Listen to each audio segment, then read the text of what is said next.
There is a quietness that lingers in ancient halls, long after footsteps have faded, long after banners have fallen. Stone walls remember, not in words but in the stillness they hold. In these spaces, where the scent of damp earth mixes with old ash, stories drift like forgotten incense. Power once thundered here, but time has dimmed its roar into a hush. Tonight, we begin not with glory, but with its undoing. This is not a tale of noble kings or wise emperors. These are stories etched in failure, of men who held scepters with trembling hands, of rulers who inherited empires but lost their people, of decisions made not in wisdom but in fear, pride and folly. They wore crowns, yet governed like shadows. They raised armies but crumbled at their own reflection. From the misty forests of England to the jeweled courts of Persia, from stone citadels of Byzantium to the sun-drenched sands of Fez, their legacies still linger, not in triumphs sung by poets, but in quiet consequences, left for generations to carry. This is the story of the worst leaders in medieval history. So come, let's explore history together. Your love and support truly mean the world to me. Before we begin, I'd love to know, where are you listening from tonight? Grab your coffee and let's get started. The air in Constantinople often carried a salty breeze from the Bosphorus, mingled with the faint scent of incense drifting from its towering churches. Marble streets once echoed with the rhythm of a thriving empire.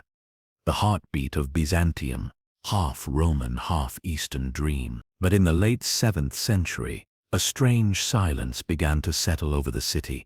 Beneath the golden mosaics and domed cathedrals, a darker story unfolded, one tied to a man who would return from exile with a face reshaped by vengeance. His name was Justinian II. Born into the great Heraclean dynasty, Justinian ascended the throne at 16. Too young, some said, too proud, others warned. But power came swiftly to the boy emperor, and with it, the weight of a trembling empire. Byzantium stood between two worlds, threatened from the east by the rising strength of the Umayyad Caliphate, and fractured from within by religious divides and noble discontent. Justinian saw himself as destined to restore imperial greatness, a second Justinian the Great. But history would not be so kind. His early reign was marked by ambition, a tax system restructured to refill depleted coffers, a new emphasis on orthodox authority, and military campaigns aimed at reclaiming lost ground. Yet, beneath the reforms brewed a storm. His treatment of the aristocracy grew cruel, provinces groaned under new levies. He silenced dissent not with debate, but with brutality. In 1695, the discontent boiled over. A revolt led by the military commander Leontios struck swiftly. Justinian was captured, not killed, as was custom, but mutilated. His nose was sliced off, a symbolic act to disqualify him from future rule. He was then exiled to the desolate city of Chusum near the Black Sea. There, far from his once gilded halls, Justinian plotted in silence, his face hidden beneath a golden prosthetic. The cold winds of exile did not soften him. They sharpened him.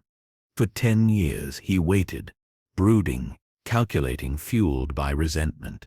He forged unlikely alliances, even turning to the Khazars, a Turkic people to the northeast, for aid. When betrayal followed, he fled again, crossing mountains and ice-choked rivers, always with a singular purpose: to return, not to rule, but to punish. And in 705, against all odds, he did return. With an army of Slavs and Bulgars, Justinian scaled the mighty walls of Constantinople under cover of darkness. The city that once rejected him now opened again to his command. He resumed the throne, his golden nose gleaming in torchlight, a living ghost from the past. What followed was no golden age. Justinian's second reign is remembered not for its diplomacy or vision, but for its vengeance. The streets ran red with executions. Old allies who had not lifted a finger during his exile were tortured, flayed, or drowned. His wrath extended even to the people, punishing cities that had celebrated his downfall. Fear seeped into every corner of the empire. No one felt safe.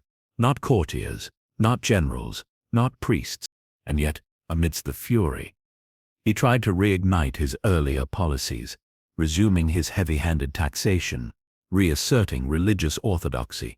But the empire had changed. Its people had changed. And so had he.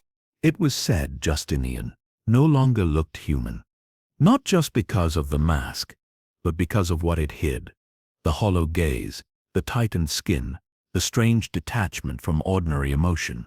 His fury was not theatrical, it was methodical, like a ruler playing out a prophecy only he could see. In 711, his enemies struck once more. A new general, Bardanus, later known as Philippicus, rose in rebellion. Justinian tried to flee with his wife and son but was captured and beheaded. His son, just 6 years old, was also executed. The Heraclean dynasty, which had ruled for nearly a century, came to a brutal end on the sands of that beach. The people of Constantinople did not mourn. Instead, they buried the past quietly, as if hoping that silence might erase it. But empires remember, not in monuments or banners, but in lessons whispered through corridors of stone.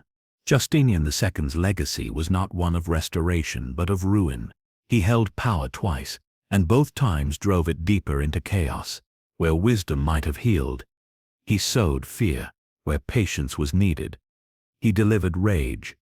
Some historians call him the last of the true Romans, a ruler who clung to imperial might even as it cracked beneath his hands. Others see him as a medieval Caligula, disfigured in flesh and spirit, a mirror of what unchecked power can become. But beyond labels and judgment, his story remains a soft echo of ambition poisoned by obsession, of a throne reclaimed at the cost of all humanity.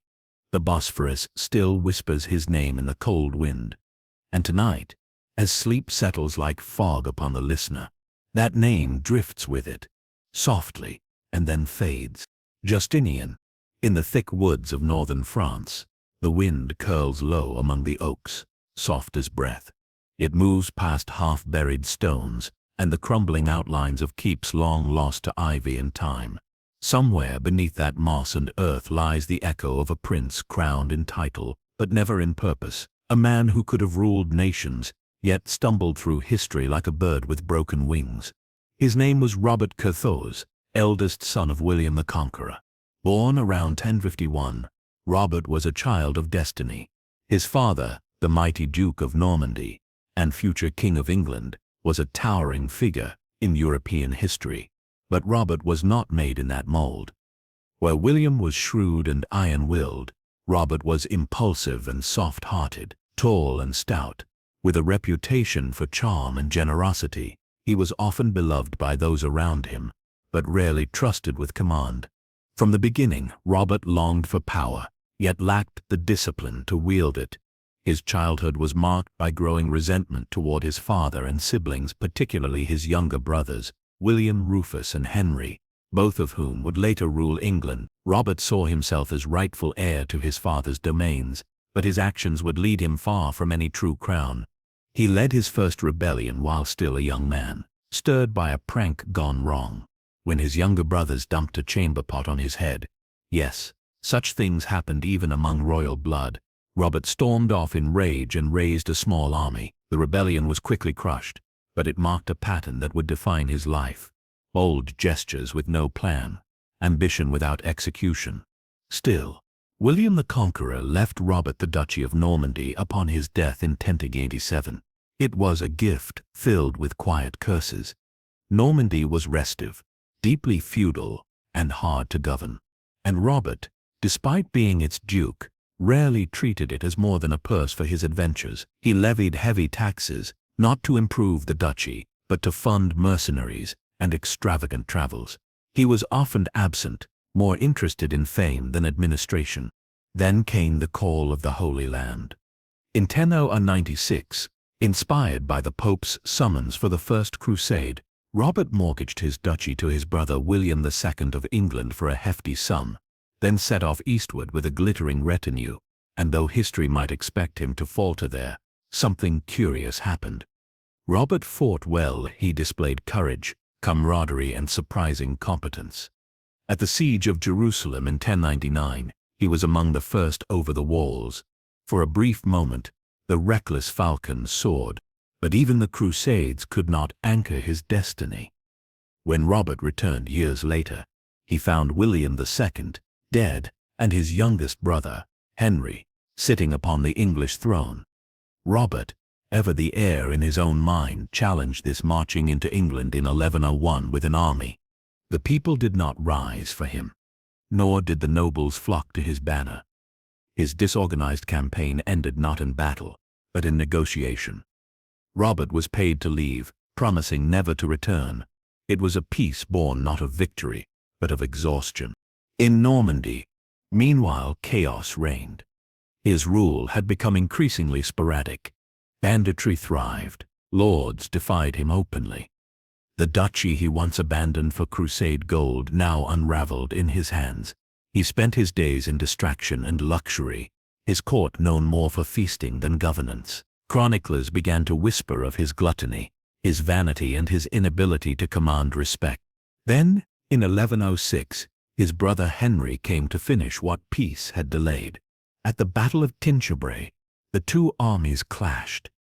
Robert fought fiercely, but it was not enough. He was captured and brought back to England, not as a guest, but as a prisoner. There, in the cold stone halls of Cardiff Castle, he spent the rest of his days in quiet confinement. Nearly 3 decades passed. By the time Robert Curthose died in 1134, few remembered his early promise. He was buried not with kings but in a monastery, his life more a cautionary tale than a legacy. A prince born of empire, who held titles but never truly ruled. A man who glimpsed greatness but never grasped it. What makes Robert's story especially haunting is not cruelty or tyranny, but waste. Unlike so many rulers who brought empires to ruin through violence or greed, Robert brought his own fate upon himself through something subtler: neglect, a lack of foresight, a heart too eager for glory and too distant from duty. He was no villain, but he was not a leader. And sometimes history's most lasting regrets are not the wicked kings, but the wasted ones. Tonight, as we drift through time's gentle corridors, the falcon that never soared hovers quietly in memory, his tail a soft reminder that destiny is never guaranteed, and that power, without patience, turns quickly to dust. Fez, with its twisting alleys and echoing calls to prayer, has always felt like a city caught between worlds. In the soft flicker of oil lamps and the quiet chant of students in ancient madrasas, it holds a memory both sacred and shadowed. There was a time, not so long ago, when it stood as a crown jewel of the Maghreb, a center of learning, trade, and courtly refinement. But even golden cities grow weary under the weight of ambition gone astray. In the 14th century, one man reigned over Fez, not with grace, but with suspicion and violence. His name was Abu Inan Faris. The Marinid dynasty, Berber rulers who had risen after the Almohads, once promised revival. Under their banner, North Africa saw the rise of stunning architecture, theological scholarship, and a brief resurgence of Islamic unity in the Western Islamic world. But by the time Abu Inan took the throne, those promises had begun to wither. Abu Inan was not meant to rule so soon. He came to power through blood. His father, Abu al-Hassan, was overthrown in a revolt, and Abu Inan seized the throne for himself in 1348. At first he appeared as a reformer, eager to restore the prestige of the Marinids. His court sparkled with scholars and poets, his treasury rich from trade routes that stretched to Timbuktu and Al-Andalus. But beneath the elegance lay a reign riddled with fear. His mind, say chroniclers, was sharp, perhaps too sharp. He saw plots where there were none. Whispers among courtiers became reasons for execution. Trusted advisers were suddenly imprisoned. Ministers rose and fell with the turning of a moon. He changed viziers so often that few dared to speak honestly in his presence. Even his most loyal guards feared the unpredictable rhythm of his mood. Paranoia became policy. Fez began to change. Its court grew silent. The philosophical debates that once filled the halls now echoed with the absence of those who had vanished. Some were banished quietly. Others were seen paraded through the streets in chains before disappearing entirely. Tales spread of noblemen dragged from their homes at night, of judges accused of treason for mere hesitation. Fear hung over the city like the dust of the desert, fine, constant, and impossible to shake. Yet Abu Enam did not rule in isolation. He desired conquest. And for a time, he succeeded. His armies extended Marinid influence deep into present-day Algeria, and even made gestures toward European coasts. His banners fluttered high. His name carried on the wind from the shores of Tangier to the oases of the deep south. But like many rulers blinded by expansion, he left his own court untended. Rebellion simmered at home. Factions grew bold. The very men he relied upon began to conspire against him, not from malice, but from desperation. And then, as often happens in courts ruled by fear, the circle of betrayal closed in. In 3058, after a brief illness, Abu Inan began recovering in his palace chambers. The city waited in stillness, unsure of his condition. But before he could return to full strength, he was strangled by his own vizier, Hassan ibn Umar. It was a quiet end to a loud reign. No army at the gates, no cries of the people, just silence and the closing of a door. His death did not bring peace. Rather, it marked the beginning of the Marinid decline. In the years that followed, the dynasty fractured into warring factions. Fez, once luminous, became a place of uncertainty. Its libraries remained, its walls still stood, but the rhythm of the city was no longer steady. Trust had been broken. The soil had been soaked, not in glory, but in caution. And yet, Abu Inan remains an enigma. Historians note that he patronized the arts, founded the famous Boudianana madrasa, and left behind one of the most beautiful mosques in all of Morocco. His architectural legacy still inspires awe. His contributions to learning are remembered in manuscripts and calligraphy. But alongside that beauty is a legacy of cruelty, a reign in which brilliance was wrapped in suspicion, and progress eroded under the weight of distrust. It's a strange paradox, that a man who built monuments of enlightenment ruled through shadows, that a city devoted to knowledge was governed by fear, that one of the finest minds of his age became its own worst enemy. As the stars rise over Fez and the muezzin's call fades into the hills, his story drifts with the desert breeze, haunting, complicated, and unfinished. Abu Inan Faris, a tyrant, a patron, a man lost inside his own fortress of thought. The English countryside holds its memories close. Rolling green hills, dew-brushed meadows, and quiet streams whisper of ancient footsteps, of long-forgotten kings and crumbling keeps. Somewhere between the echo of cathedral bells and the rustle of trees, the story of one such king lingers, not in celebration but in caution. His name was John. History remembers him with a single bitter title, King John I. Born in 1166 as the youngest son of Henry II and Eleanor of Aquitaine, John entered the world with little expectation.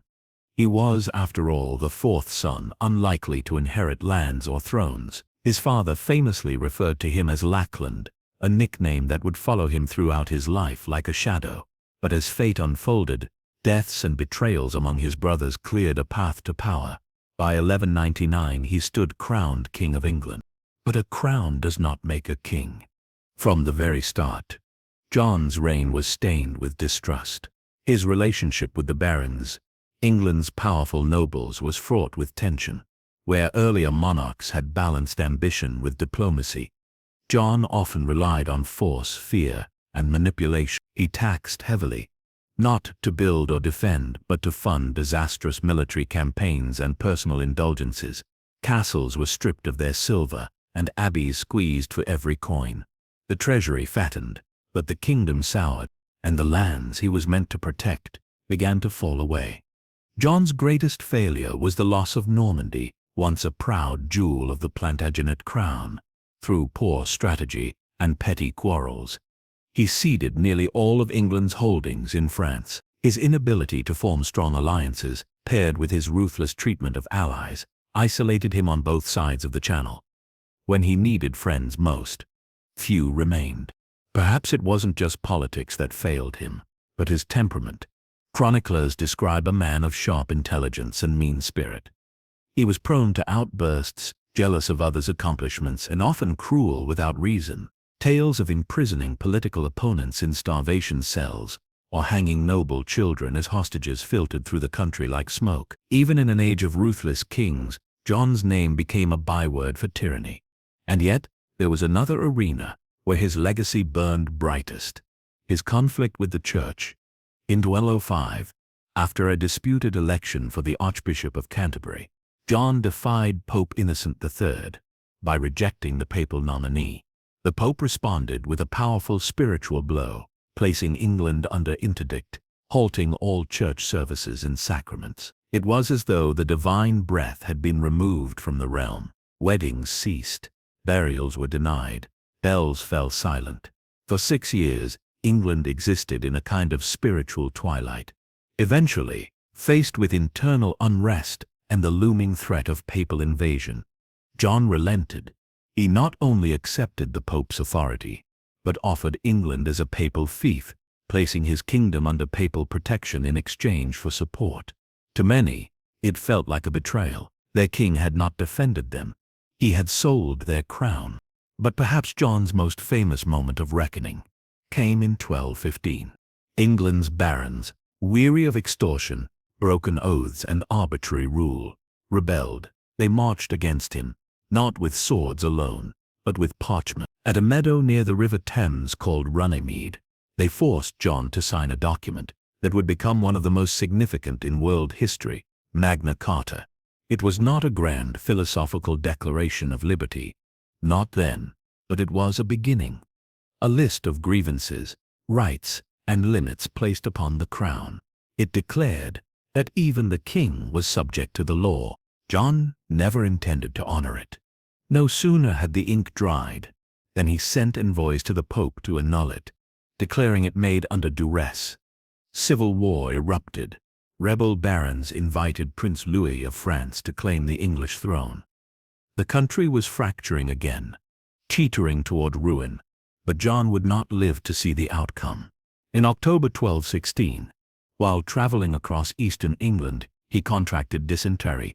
He died days later, in Newark Castle, sick, abandoned, and reviled. Legend says he lost part of his treasure crossing the tidal marshes of the Wash, sinking into the mud like the last of his hopes. Whether true or not, the image endured. A king weighed down by gold and failure, swallowed by the earth. He was buried in Worcester Cathedral, beneath a simple effigy of a king who never truly ruled, not in the hearts of his people, nor in the pages of admiration. And yet, in a strange twist of fate, his legacy lived on. Magna Carta, the very document he tried to destroy, outlived him by centuries. It was reissued, reinterpreted, and became the foundation for future declarations of rights, from England's constitutional law to the United States Bill of Rights. The king who symbolized the abuse of power unintentionally fathered a global conversation about its limits. But that would come long after. In his own time, John was remembered with bitterness. Monks wrote of his cursed soul. Nobles warned their heirs of another John, and in stories whispered by firesides he became something darker. A figure of warning, a king who had everything and lost it all.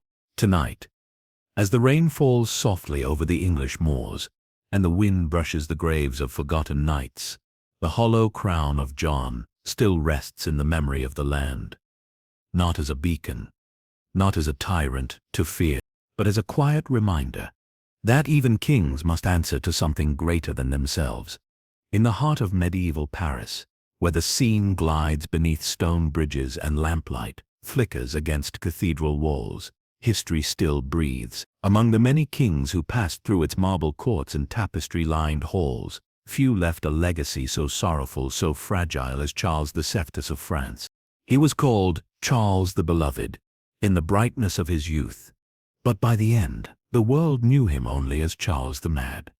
Born in 1368 into the opulent but fractured house of Valois, Charles became king at just 11 years old, France was reeling then, its fields still bruised from the 100 Years' War, its coffers thin, its people aching for steadiness. For a time it seemed Charles would offer that calm. His coronation in Reims was glorious, gilded with the hopes of a weary nation. And in his early reign, guided by wise advisers, he governed with surprising balance. Laws were restored, taxes adjusted, and rebellions quieted, not with the sword but with diplomacy. A young monarch with gentle eyes and regal bearing, Charles walked the gardens of the Louvre with a poet's ease, dreaming perhaps of peace. But the peace would not last. Whispers of strange behavior began to emerge in his 20s, spells of confusion, sudden rages, long silences. And then came the day when everything changed. In 1392, while riding through a forest near Le Mans, Charles was suddenly gripped by a terrifying delusion. Drawing his sword, he turned on his own men. He killed several of them before being subdued.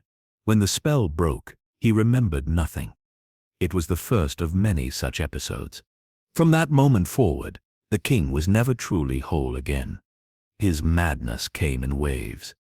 At times he was lucid, gentle, almost boyish. He would speak softly to his wife, Queen Isabeau, or play games with courtiers, but then, without warning, darkness would descend. He would refuse to bathe, forget who he was, or claim he was made of glass, terrified that a touch might shatter him. He wandered palace halls barefoot, unable to recognize his children. At times, he ran howling through the corridors, or sat unmoving for days. And all the while, France fell into deeper peril. With the king incapacitated, rival factions within the royal family began clawing for control. The Duke of Orleans, Charles's brother, and the powerful Duke of Burgundy fought bitterly, using the king's madness as a pawn in their chessboard of power. Paris became a city of whispers and knives. Court intrigues turned deadly. Assassinations bloomed like dark flowers in the streets. The common people watched helplessly as their country fractured. Then came a Gincourt. In 1415, the young King Henry V of England landed with his army. France, rudderless and divided, offered little resistance. On the fields of Agincourt, French nobility was cut down by English archers. It was one of the most humiliating defeats in French history, and Charles, lost in his mind, could offer no response. His name was still invoked in official documents, but he was king in title only. The real power shifted between squabbling dukes and foreign hands. In one of the final indignities, the Treaty of Troyes was signed in 1420. Under its terms, Charles disinherited his own son, the Dauphin Charles, and named Henry V of England as heir to the French throne. Some said the king had not even understood what he was signing. Others said it was Queen Isabeau and the Burgundians who arranged the betrayal. Either way, it was a moment that sent shockwaves through France, a symbolic surrender that would haunt generations. And Charles, he lived on in that broken twilight, neither dead nor fully alive, haunting the gilded chambers of the Hôtel Saint-Paul. Servants said he spoke to ghosts, that he wept at invisible wounds, that he sometimes mistook mirrors for windows or candles for stars. The once vibrant man had become a husk, wandering through a court that had outgrown him. He died in 1422, after 39 years on the throne, longer than most of France's kings. But his reign had brought neither glory nor stability. France was splintered. The war raged on, and his son, the future Charles VII, would inherit not a kingdom, but a battlefield. And yet, there is something tragically human in his story. Charles VI was not cruel. He was not tyrannical. He did not seek war or bleed his people for wealth. He was a man undone by his own mind, perhaps by the pressures of a crown too heavy, or by the hereditary shadows passed through royal blood. In his rare lucid moments, he spoke of peace, of poetry, of gardens, not conquest, not revenge. His greatest failure was one he could not control, and so he remains suspended in memory, not as a villain, but as a mirror, a symbol of how fragile power truly is, of how even thrones of marble rest on minds of glass. Tonight, as the moon casts its silver light over the quiet banks of the Seine, the name Charles drifts through the evening like a sigh, not feared, not celebrated, just remembered, a mad king, a sorrowful reign, a chapter closed in stillness. Beyond the forests of fir and snow, past the fjords where echoes last longer than footsteps, lies a land carved in stone and saga, Norway, steeped in Viking memory and shaped by centuries of wind and frost. Once stood divided, its clans fractured, its kings often short-lived, and among those scattered monarchs, one name lingers faintly in the mist, not for victories but for loss. Magnus Sigurdsson, known to history as Magnus the Blind. He was born in the early 12th century, the son of King Sigurd the Crusader, a ruler famed for his journey to the Holy Land. Magnus was crowned while still a child, raised with the solemn weight of inheritance. But Norway, like the sea that surrounds it, was never still. Rival claims, warrior kings, and restless jarls moved constantly beneath the surface, and as Magnus came of age, the tides began to shift. At first he ruled alone, but it was an uneasy rule. The kingdom had not known peace for long, when his uncle Harald Gille appeared in Norway, claiming also to be a son of Magnus's grandfather. A storm broke. Harald brought Irish charm and Norse blood, and more dangerously, he brought support. Magnus, cornered, was forced to share the crown. Norway now had two kings. It was an arrangement doomed from the start. Tension escalated quickly. Battles broke out, allegiances flipped, and cities burned. The brothers in name could not govern as partners. In 1125 Magnus was betrayed and captured, and then came the act that would mark him forever in both body and legend. He was blinded, castrated, and imprisoned in a monastery. A punishment that stripped him of kingship, dignity, and legacy in a single sweep. For years, he vanished from history. Just a whisper in the cold halls of the abbey, a former king left to pray in darkness. But Norway is a land where silence never lasts. In 1137, when Harald Gille was assassinated, new conflicts erupted. Various factions rose again, seeking figureheads to legitimize their causes. Magnus, once discarded, was suddenly useful again. Despite his blindness, despite the horror he had suffered, he was dragged back into the fray, crowned once more by rebels who saw in him a symbol, if not a strength. It was a grim return. Now mutilated, his presence on the battlefield was more spiritual than strategic. He relied on advisors, on memory, on those who still pitied him or hated his rivals. Yet he wore the crown again, briefly. Soon, two young warriors emerged, sons of Harald Gille, claiming their birthright with sword and fire. In the ensuing struggle, Magnus was defeated at the Battle of Holmengra in 1139, captured again, but this time, there would be no exile. He was executed, quietly, at sea. No saga, no coronation tomb, just the sound of waves brushing the boat's edge as another failed king disappeared beneath the northern sky.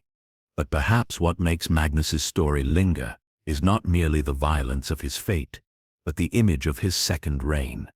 A blind, broken man, crowned again not for glory, but as a puppet, used and then cast aside. He had sold his authority for survival once. Then others sold it again in his name. Norway's divisions deepened with every crown placed on a compromised brow. He ruled twice, and yet ruled nothing. His time marked the beginning of what Norwegians would later call the Civil War era, a bloody period that stretched over a century, filled with rival kings, false claims, and shifting thrones. Magnus was not its architect, but he was its opening note. The first hollow monarch of many to come. And his blindness, literal and symbolic, came to represent the growing blindness of the realm itself. Its leaders unable to see past their rivalries, its nobility choosing power over peace. In old ballads, his name is barely sung. Perhaps out of shame, perhaps out of sorrow, or maybe because some stories are too quiet to carry through time. But in the still corners of Norway's ruined churches, in the snow-covered stones that once knew the weight of his steps, Magnus remains. a shadow king, a memory etched in coal, not hated, not feared, simply forgotten. And in that forgetting, the deepest sadness of all. When the sun rose over Baghdad, it once gilded a city of wonder, a place where science, poetry, and theology wove together like threads in a fine Persian carpet. The Tigris shimmered like polished silver, reflecting the domes and minarets that pierced the sky. In its prime, Baghdad was not just a city, it was an idea, a beacon of civilization, the heart of the Islamic Golden Age. But by the mid-13th century, the light had dimmed. And sitting at its center, surrounded by the ghosts of greater men, was al-Mustasim, the last caliph of the Abbasid line in Baghdad. He ruled from a palace of illusions.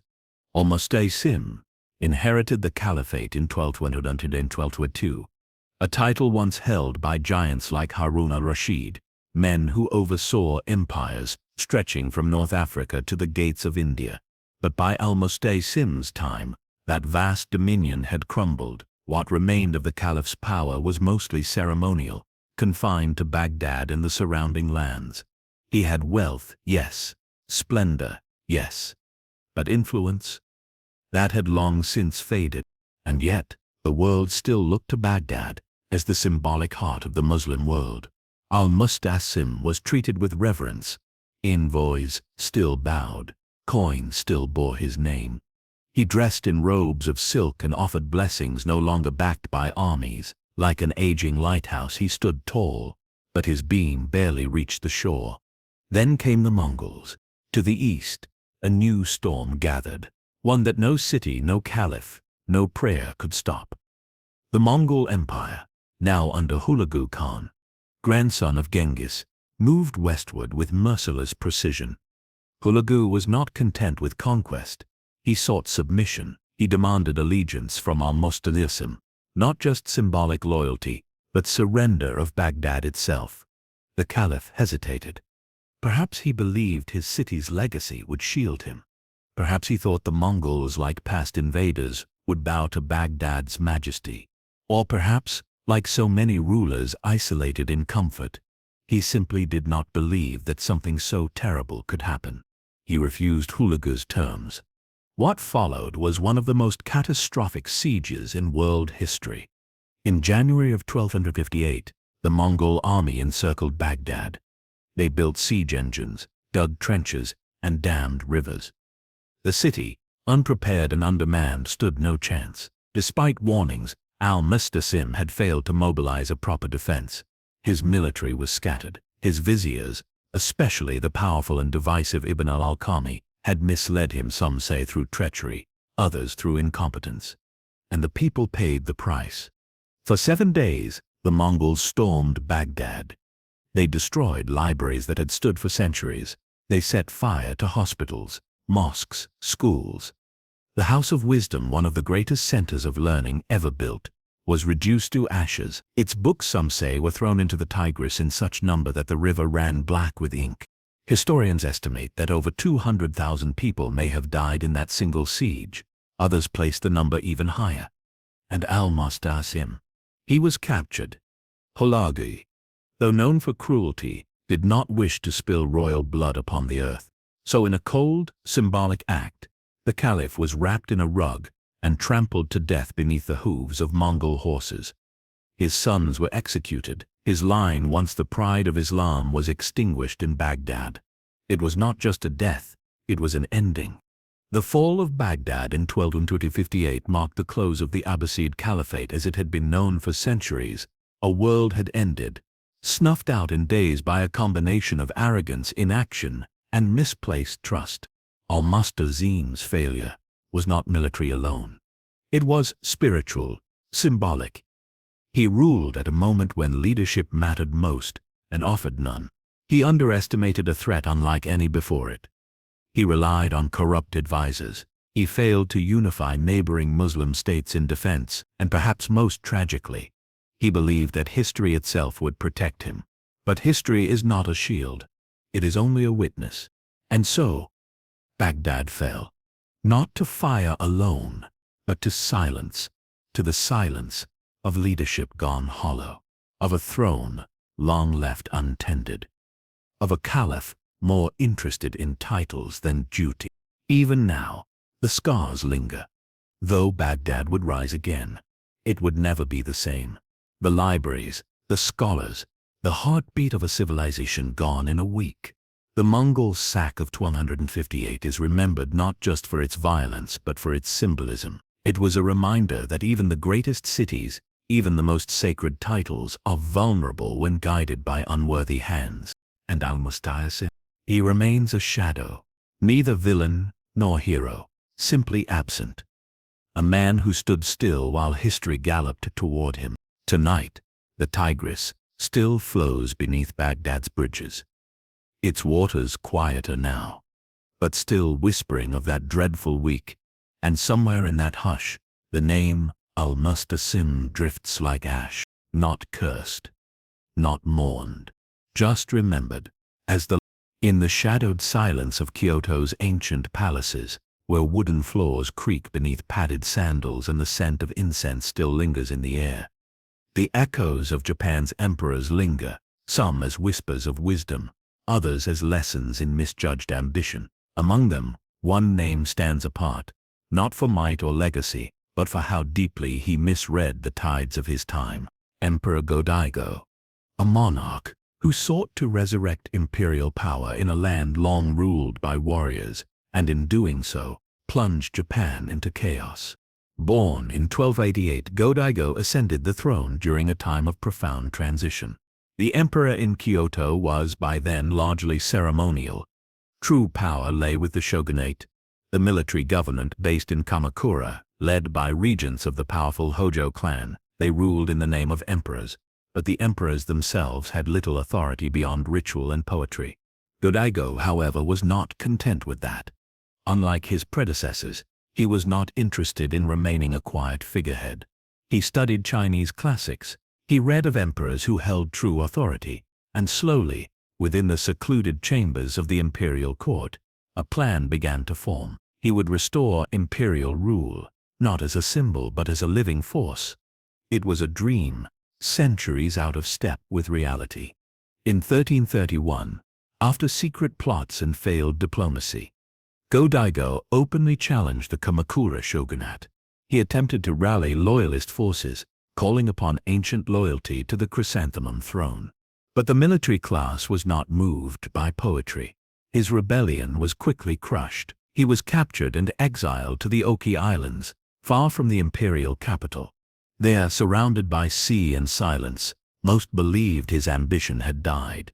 But Go-Daigo was not finished. A few years later, in an unexpected turn, loyalist samurai, led by Kusunoki Masashige and Ashikaga Takaoji, powerful and ambitious in their own right, rose against the shogunate. Their rebellion, better coordinated and timed, succeeded. The Kamakura regime fell. Go-Daigo returned in triumph to Kyoto in 1333, promising the dawn of a new age.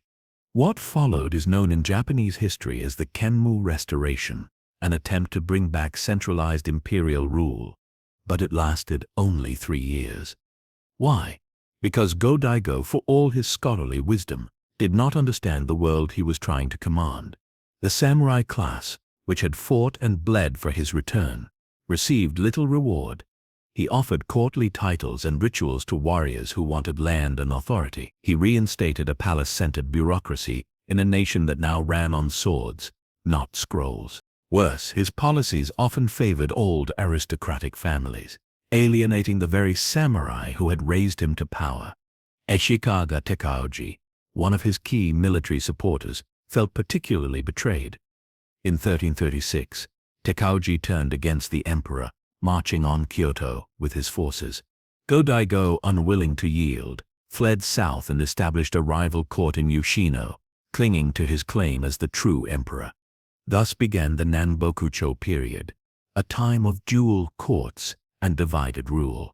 For nearly 6 decades, Japan had 2 emperors, one in Kyoto, backed by the Ashikaga shogunate, and one in Yoshino, claiming legitimacy through Go-Daigo's lineage. Civil war flared intermittently. Provinces split, loyalties. The country's fragile peace was shattered not by outside invaders, but by a war between two thrones, one armed with swords, the other with legacy. Go-Daigo ruled from exile until his death in 1330. He never reclaimed Kyoto. He never reconciled with Takaze. And though his descendants would maintain the southern court in Yoshino for another generation, they were gradually marginalized. In time, the Ashikaga-backed northern court gained recognition, and Go-Daigo's dream dissolved into ash. What remains of him in history is not villainy, but tragic stubbornness. Go-Daigo was a man of letters, a believer in divine rule, a poet who wanted to place the emperor once more at the heart of Japan. But he misunderstood the world he lived in. He underestimated the will of the samurai class, and he overestimated the power of titles and ideals without the strength to back them. He thought the return to imperial greatness was a matter of ceremony and will, but the world had changed, and it did not wait for emperors to catch up. His legacy was deeply contradictory. On the one hand, he sparked a civil conflict that divided Japan for decades.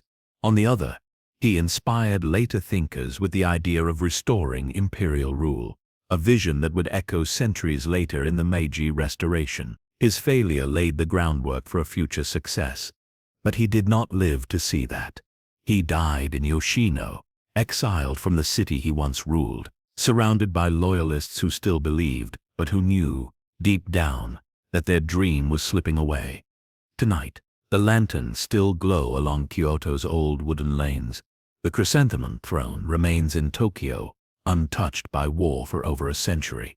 But somewhere in the folds of imperial memory, Go-Daigo lingers, neither scorned nor celebrated, just remembered. As a scholar who mistook the past for the future, as an emperor who reached backward while the world moved on. In the deep valleys of the Carpathian Mountains, where mists gather, like forgotten thoughts and pine forests hush the wind, lies a land stitched together by hardship and legend. Wallachia, a borderland between empires ever watched, ever threatened. Here, where the lines of Latin, Slavic, and Ottoman cultures once blurred, rulers rose and fell with unsettling speed. Among these fleeting sovereigns stood Vladislav II, a voivode whose reign drifted between obscurity and failure, a man known not for cruelty or courage, but for how little he left behind. The 15th century was a cruel stage for Wallachia, positioned between the Hungarian kingdom to the north and the Ottoman Empire to the south. It was a land rarely at peace.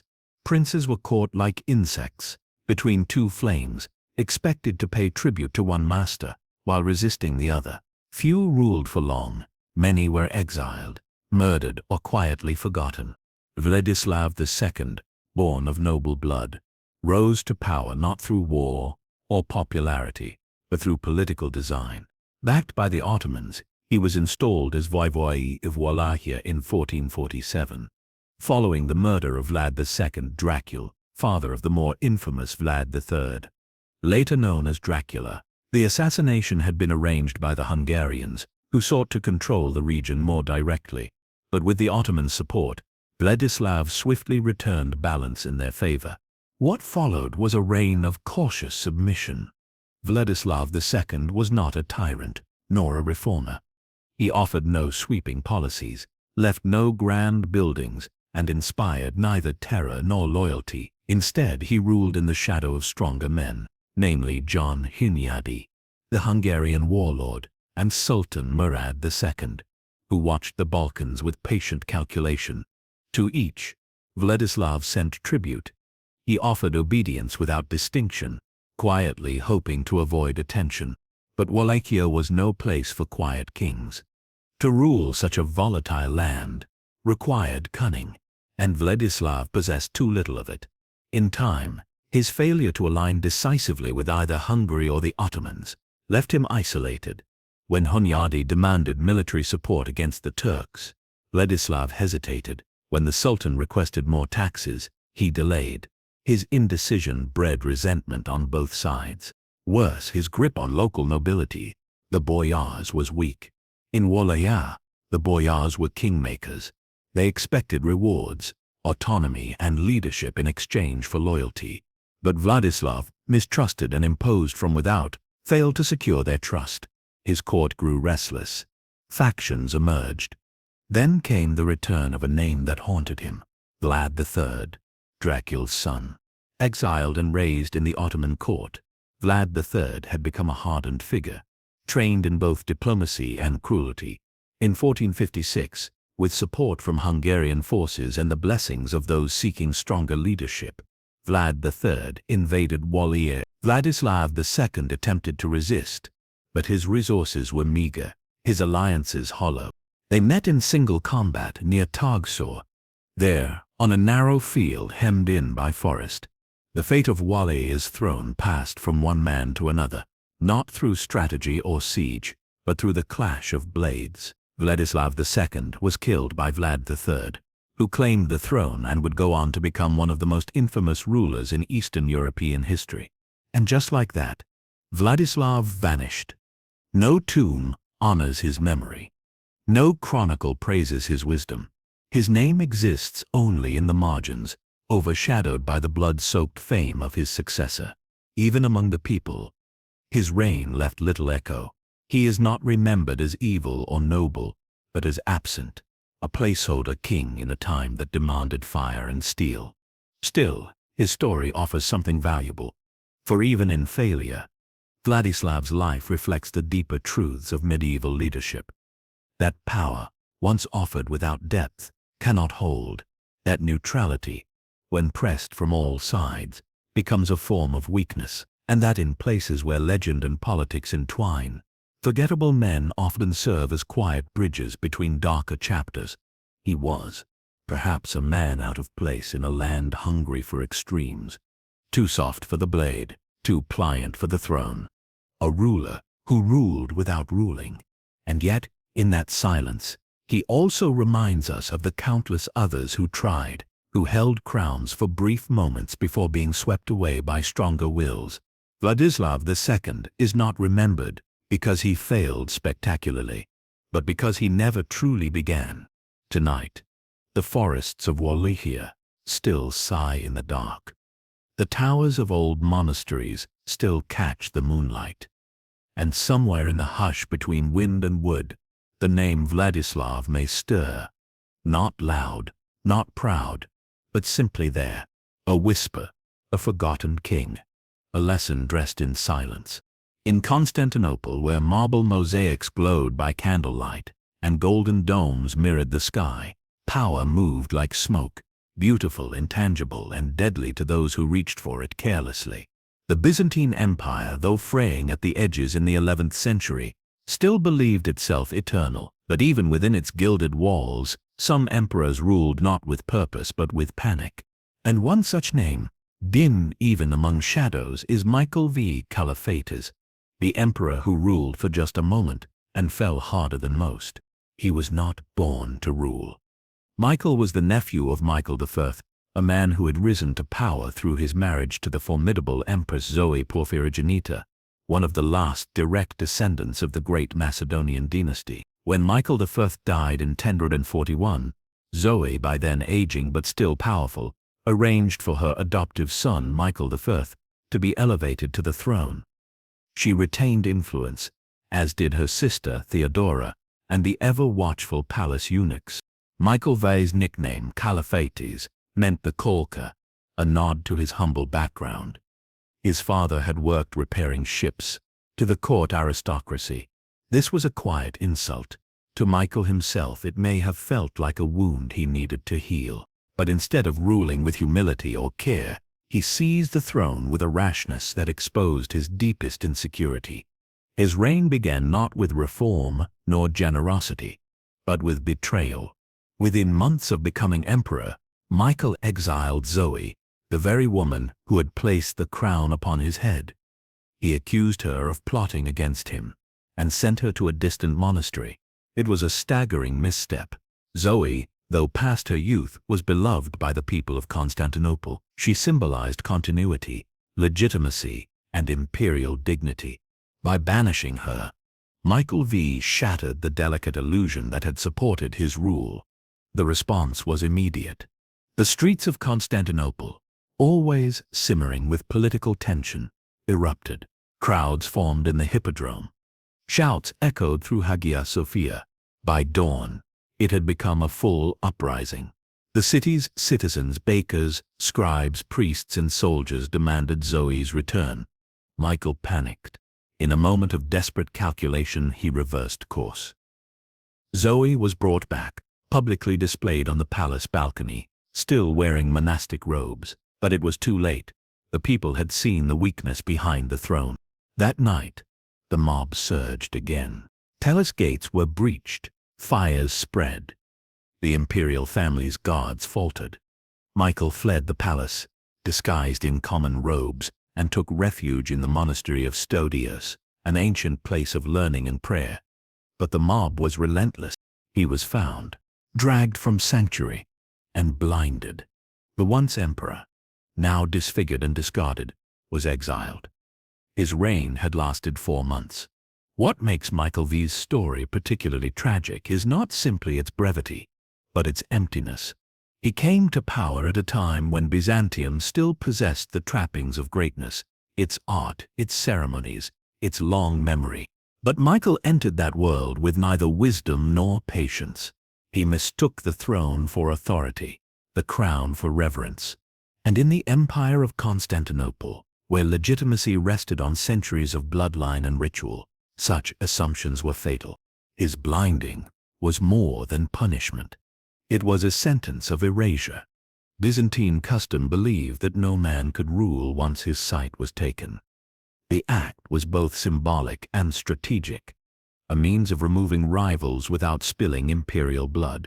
But in Michael's case, it also removed his presence from history. He was not exiled as a tragic figure or honored in quiet retirement.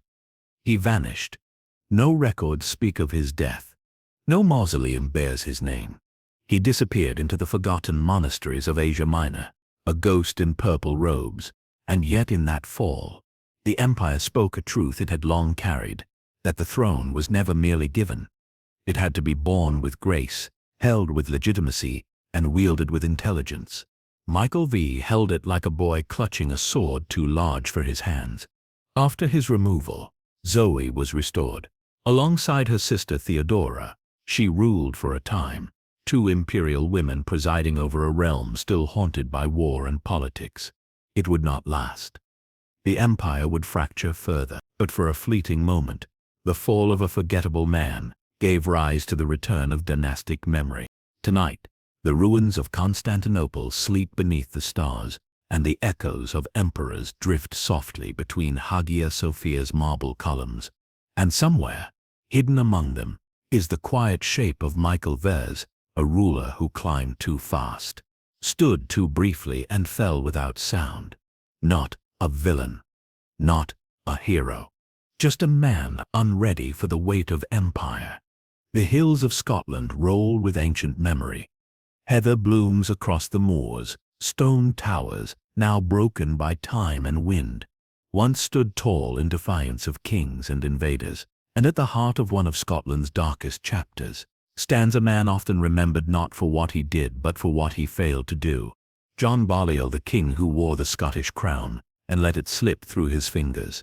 To understand Balliol is to step into the storm of the late 13th century, a time when Scotland teetered between independence and domination. King Alexander III had died suddenly in 1286, followed shortly by his young granddaughter and heir, Margaret, the Maid of Norway. With no direct successor, the Scottish throne stood empty. 13 nobles claimed it.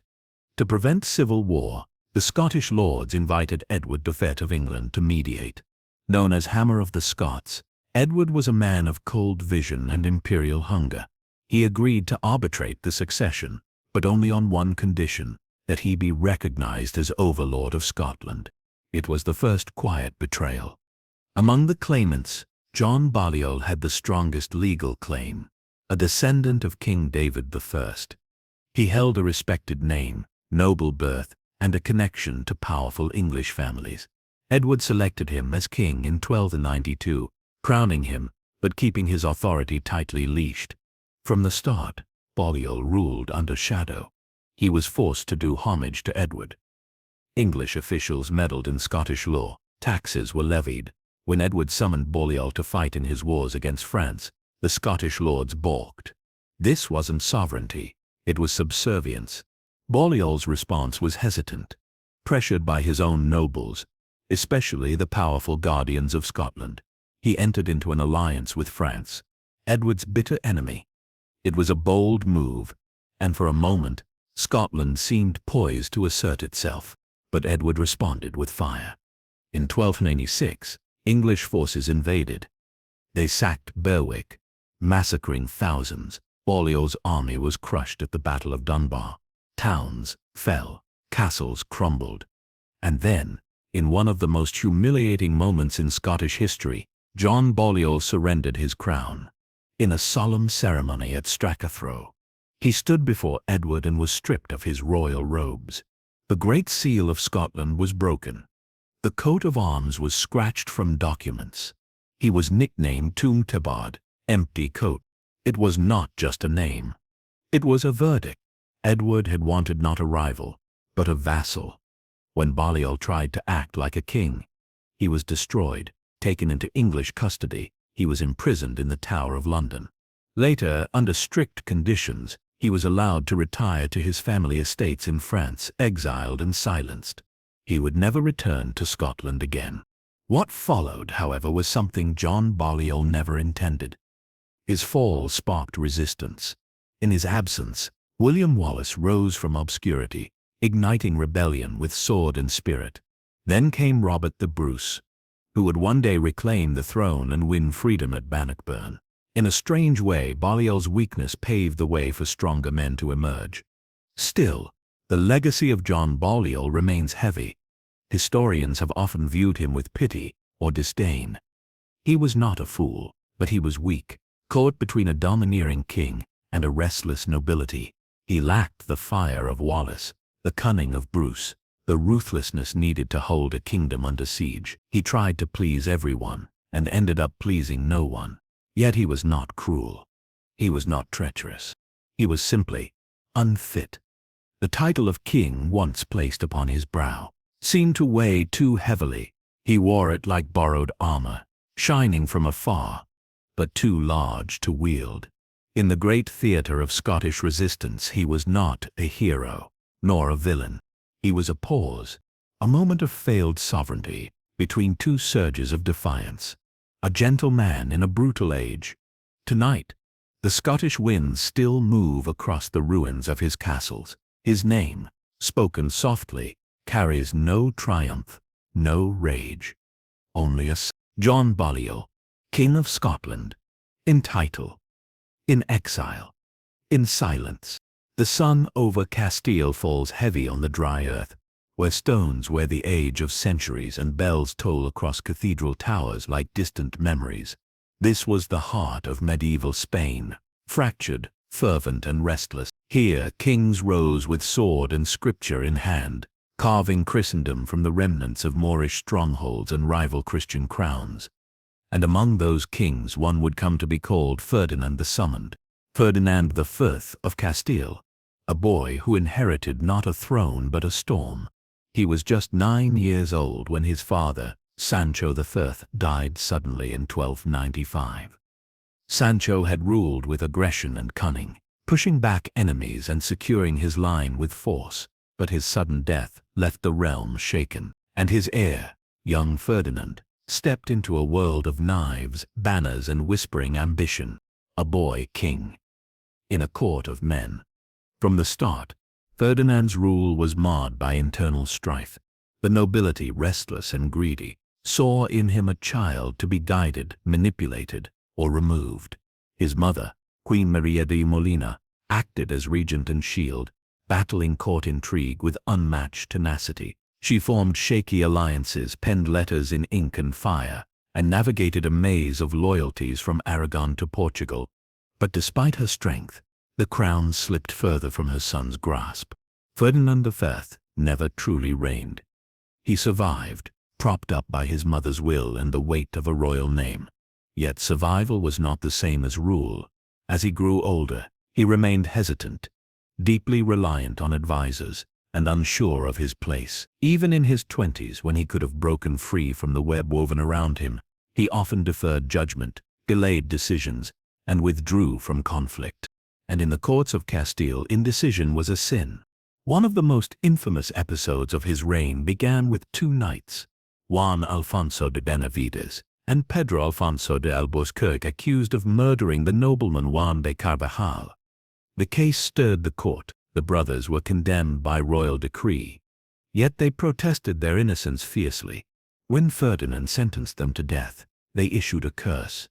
Before being executed, the brothers looked the king in the eye and said, "Within 30 days we summon you before the court of God to answer for this injustice." The words fell like thunder. And then 30 days passed. On the 30th day, Ferdinand IV was found dead in his chambers at Jaén. No illness, no wound, no warning. He was just 27 years old. Whispers spread like wildfire. Had the curse been real? Had the knights spoken true? Or had the weight of the crown, so long carried without confidence, finally crushed him? He had ruled for nearly 2 decades. But history remembers little of his acts.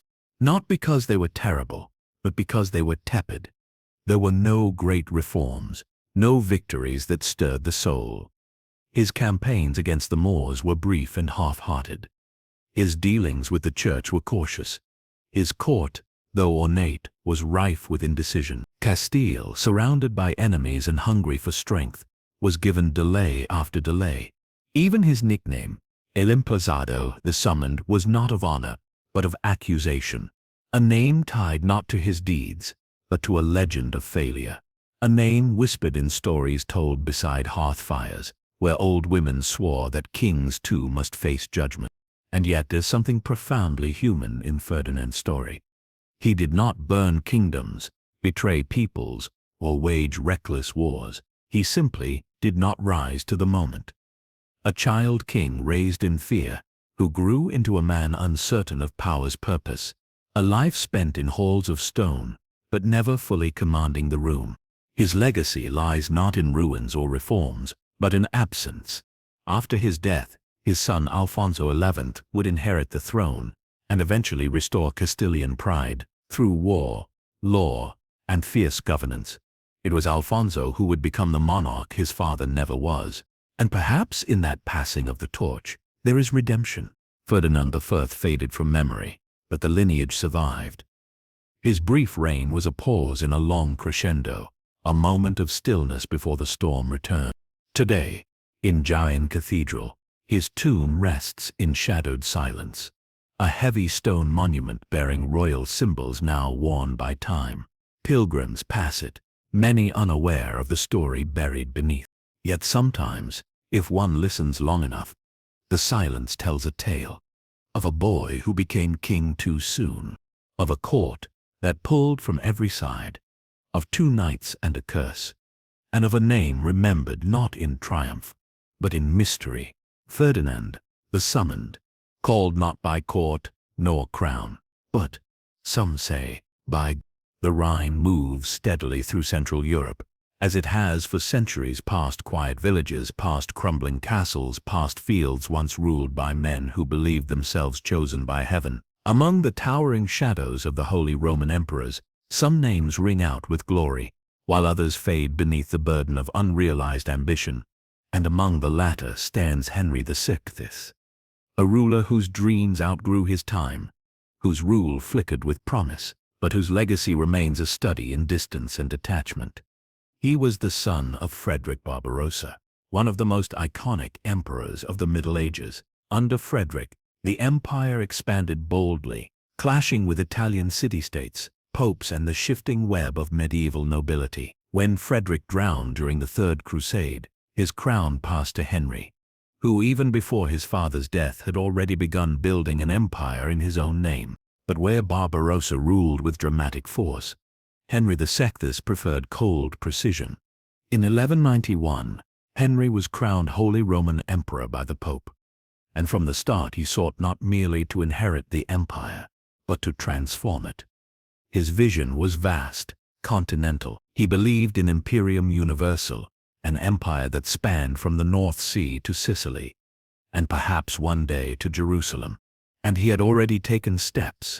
Henry had married Constance of Sicily, a noblewoman with royal blood and a claim to the rich Norman kingdom in southern Italy. When King Tancred of Sicily died in 1194, Henry marched south, crushing resistance with brutal efficiency.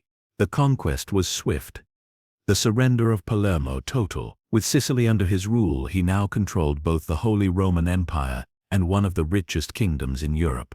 It was a triumph few had achieved. And yet something began to crack. Henry governed like an architect, sketching a map, but rarely set foot in the places he ruled. He stayed away from the German principalities for long periods, losing touch with the restless nobles who had always been suspicious of imperial overreach. In Italy, his rule felt distant and administrative. In Sicily, resentment festered quickly. His German officers were resented, his taxes harsh, his gaze cold. His central idea, that the empire could become hereditary, was an even greater misstep. The Holy Roman Empire had long operated on an elective basis. Kings and emperors were chosen by powerful German princes. Henry wanted to change that, proposing that the crown pass through his bloodline, an idea he floated with soft words and golden bribes. Many nobles refused, others nodded and then plotted. The church, too, bristled at the idea of a dynasty too strong for papal influence. And then, at the height of his designs, Henry became ill. It was 1197. He was just 32 years old. The sickness took him quickly. Some said it was malaria, others typhoid. But within days, the dream unraveled. On his deathbed, he spoke little. Some chronicles claim he asked for the imperial regalia to be passed to his infant son, Frederick. Others say he went silent, surrounded by men who already looked beyond him. He died in Messina, far from his imperial seat. The Holy Roman Empire was left confused, divided, and resentful. The princes rejected hereditary succession. A new election sparked conflict. Sicily, left in the hands of German governors, revolted, and his son Frederick II, though later a remarkable emperor in his own right, would spend much of his early life in turmoil, fighting to reclaim what his father had grasped and let slip. Henry VI's rule had been brilliant in idea, but brittle in substance. He understood power, but not people. He had a vision of empire, but failed to cultivate loyalty. He could conquer kingdoms, but not hearts. And perhaps that is why he remains a lesser-known emperor, overshadowed by his father's fire and his son's intellect. What he lacked was not ambition, but presence. He ruled through letters, through emissaries, through edicts sent from distant courts. Even his greatest victories were marred by harsh taxes, foreign officers, and the quiet muttering of lords who felt abandoned. In a world where monarchs had to be seen at war camps, in court among the people, Henry preferred to govern from afar.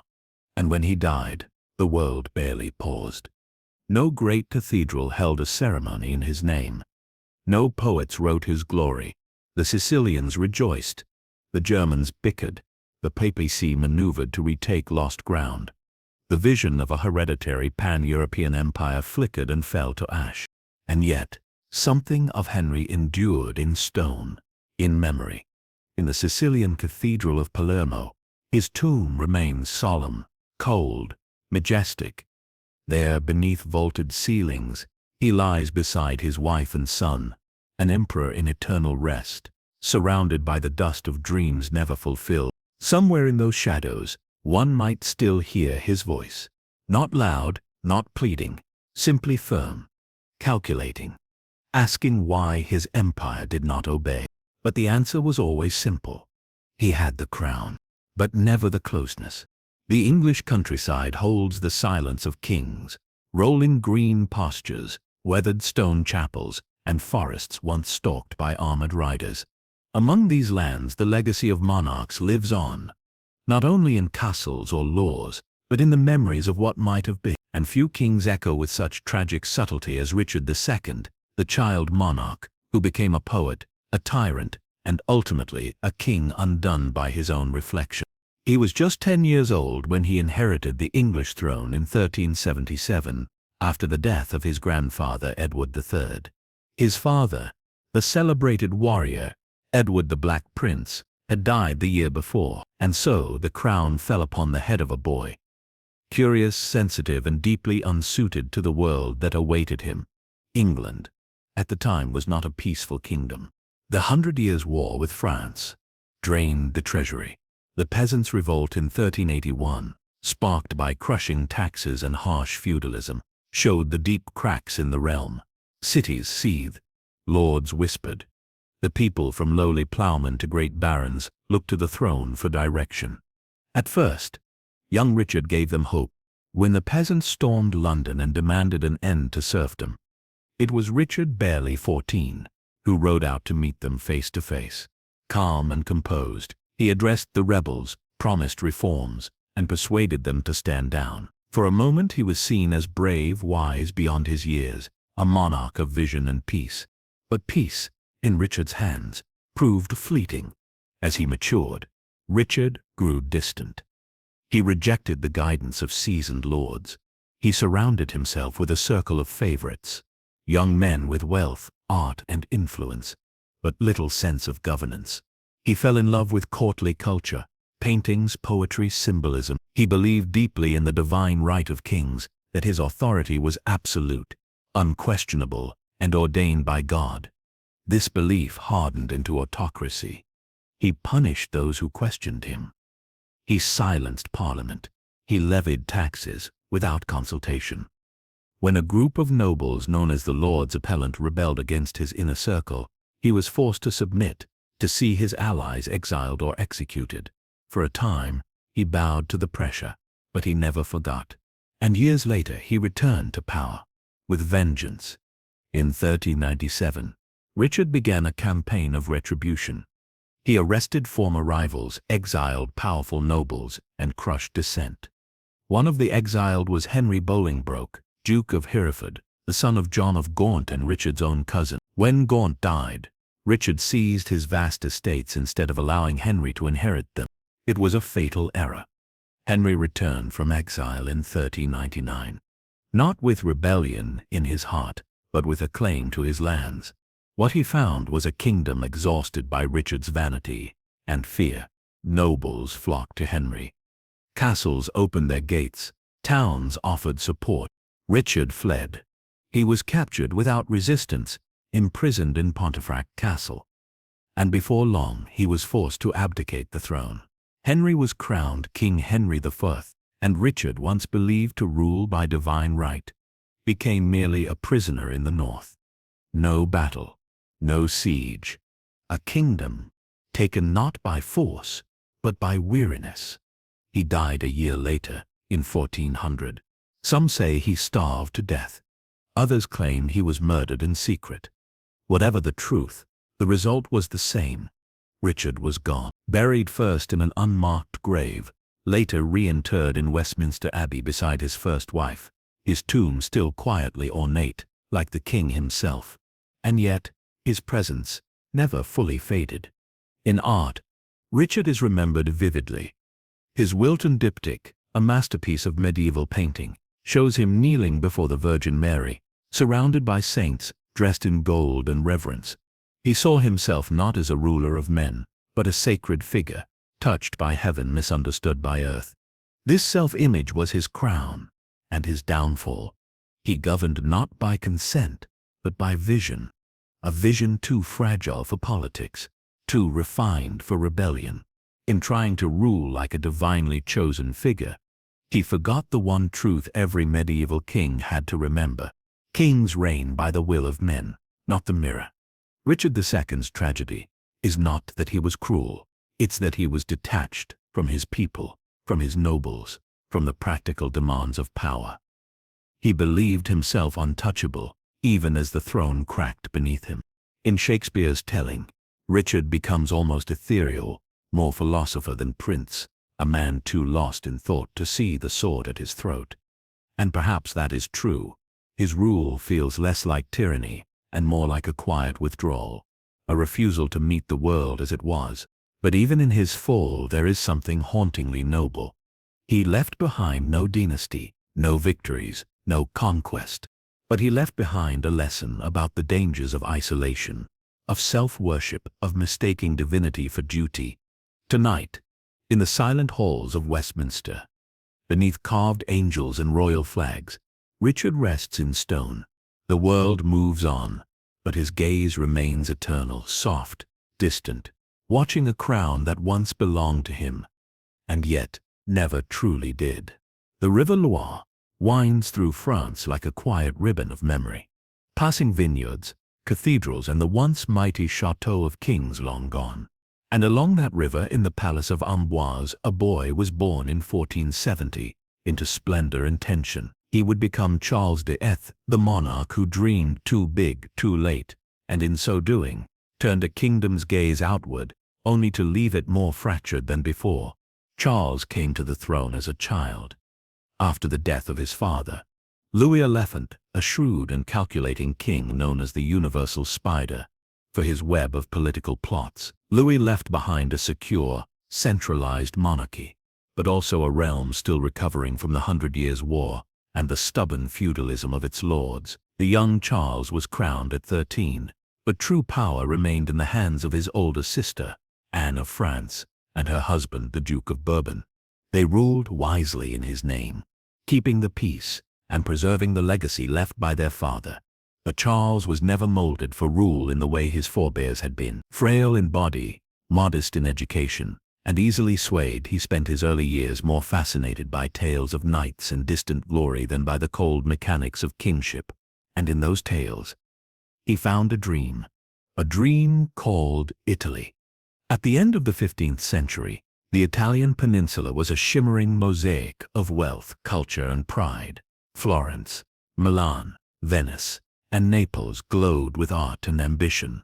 The Renaissance had begun to bloom, but so had rivalries. The Kingdom of Naples in particular held Charles's gaze, for he believed, based on a shaky inheritance claim through his grandmother, that it belonged to him. This wasn't mere fantasy. His court, too, fanned the flame. The notion of restoring Charlemagne's imperial reach by conquering southern Italy, and perhaps launching a crusade against the Ottomans, took root. It became a whisper in every council chamber, then a plan, then a march. In 1494, Charles invaded Italy with a glittering army of over 25,000 men, knights, artillery, engineers. It was in its early days a triumph. He entered Florence peacefully, crowned himself King of Naples, and walked the halls of power without real resistance. The Italian states, unprepared for the discipline and firepower of the French forces, either submitted or stayed out of the way. But the dream quickly cracked. The very ease of his conquests awakened fear. The Italian powers, Venice, Milan, and even the Papal States formed the League of Venice, joined by Spain and the Holy Roman Empire. In response, Charles turned homeward, but was ambushed at Fornovo in 14. Though the battle ended without a clear victor, his retreat was definitive. Within a year, he had lost nearly all he had gained. The Neapolitans revolted. The French garrisons were overwhelmed. Charles returned to France with his army diminished, and his vision shattered. Worse still, his invasion had inadvertently opened the door to centuries of warfare on Italian soil. Spain, France, the Empire. They would battle there for generations. And Charles? He became quiet again. He spent his remaining years in relative obscurity, planning a second expedition that would never come. In 1498, at the age of just 27, he died suddenly, striking his head on a low doorframe in the Château d'Amboise, a tragic, almost absurd end to a life marked by extravagant ambition and limited preparation. He left no surviving heir. His line ended with him. And yet, the shadow of his actions stretched far. It was Charles VIII who began the Italian Wars, a sprawling series of conflicts that would reshape European power for decades. In seeking to wear a foreign crown, he inadvertently dragged France into a costly rivalry it would never fully escape. He broke the peace his father had so carefully built. He stirred giants, but Charles remains difficult to hate. His faults were not born of cruelty or tyranny, but of naivete. A gentle monarch raised in a world of romance, who reached for a crown across the sea and found only dust. He was not a villain, nor a reformer. He was a dreamer, a child of chivalry lost in an age of artillery. Tonight, his tomb rests in the quiet Basilica of Saint Denis, beneath the vaulted ribs of France's royal necropolis. Few speak his name, fewer still trace the chain of consequences that began with his march across the Alps. But history remembers him not in speeches, not in stone, but in echoes. The echo of a crown never truly his. The echo of a war that outlived him. The echo of a dream, too grand for the man who dreamed it. In the golden light of memory, Baghdad once shimmered like a dream upon the Tigris River, a city of scholars and poets, of astronomers and libraries, where knowledge was held sacred, and the stars themselves seemed to whisper through vaulted observatories. It was the crown of the Abbasid Caliphate, the beating heart of the Islamic world.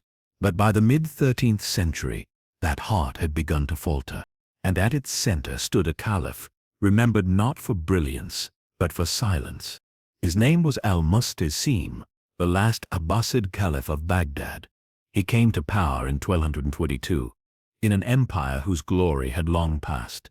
The Abbasids, once rulers of a vast dominion stretching from Morocco to Central Asia, had seen their authority shrink to the city of Baghdad and its surroundings. Political control was now fragmented across rising powers: the Mamluks in Egypt, the Seljuks, and newly rising sultanates.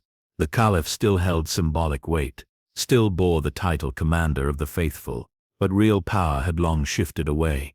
And while the world changed around him, al-Mustasim remained a figure of ceremony. He read verses, led prayers, issued edicts, stamped with ancient seals. But his court, detached and slow-moving, did not feel the tremors coming from the east. Those tremors had a name: the Mongols. Under Genghis Khan, the Mongols had torn through Asia like a storm of ash and bone. After his death, his descendants pushed westward, their banners unfurling across steppes and deserts. By the 1250s, Hulagu Khan, a grandson of Genghis, was tasked with expanding the empire's reach into the Islamic world. His campaign was relentless. Fortresses crumbled, kingdoms submitted, and Baghdad, once unthinkable as a target, was now within reach. Hulagu sent messengers to al-Mustasim. The letters were polite, formal, and clear. Submit. Open your gates. Acknowledge Mongol sovereignty. The caliph hesitated. Some say he believed Baghdad's ancient prestige would protect it. Others suggest he was misled by corrupt advisors who underestimated the threat. One of them, Ibn al-Alqami, his vizier, may have assured him that reinforcements from Muslim allies were on the way, but the alliances never materialized. The warnings were dismissed, and Hulagu advanced.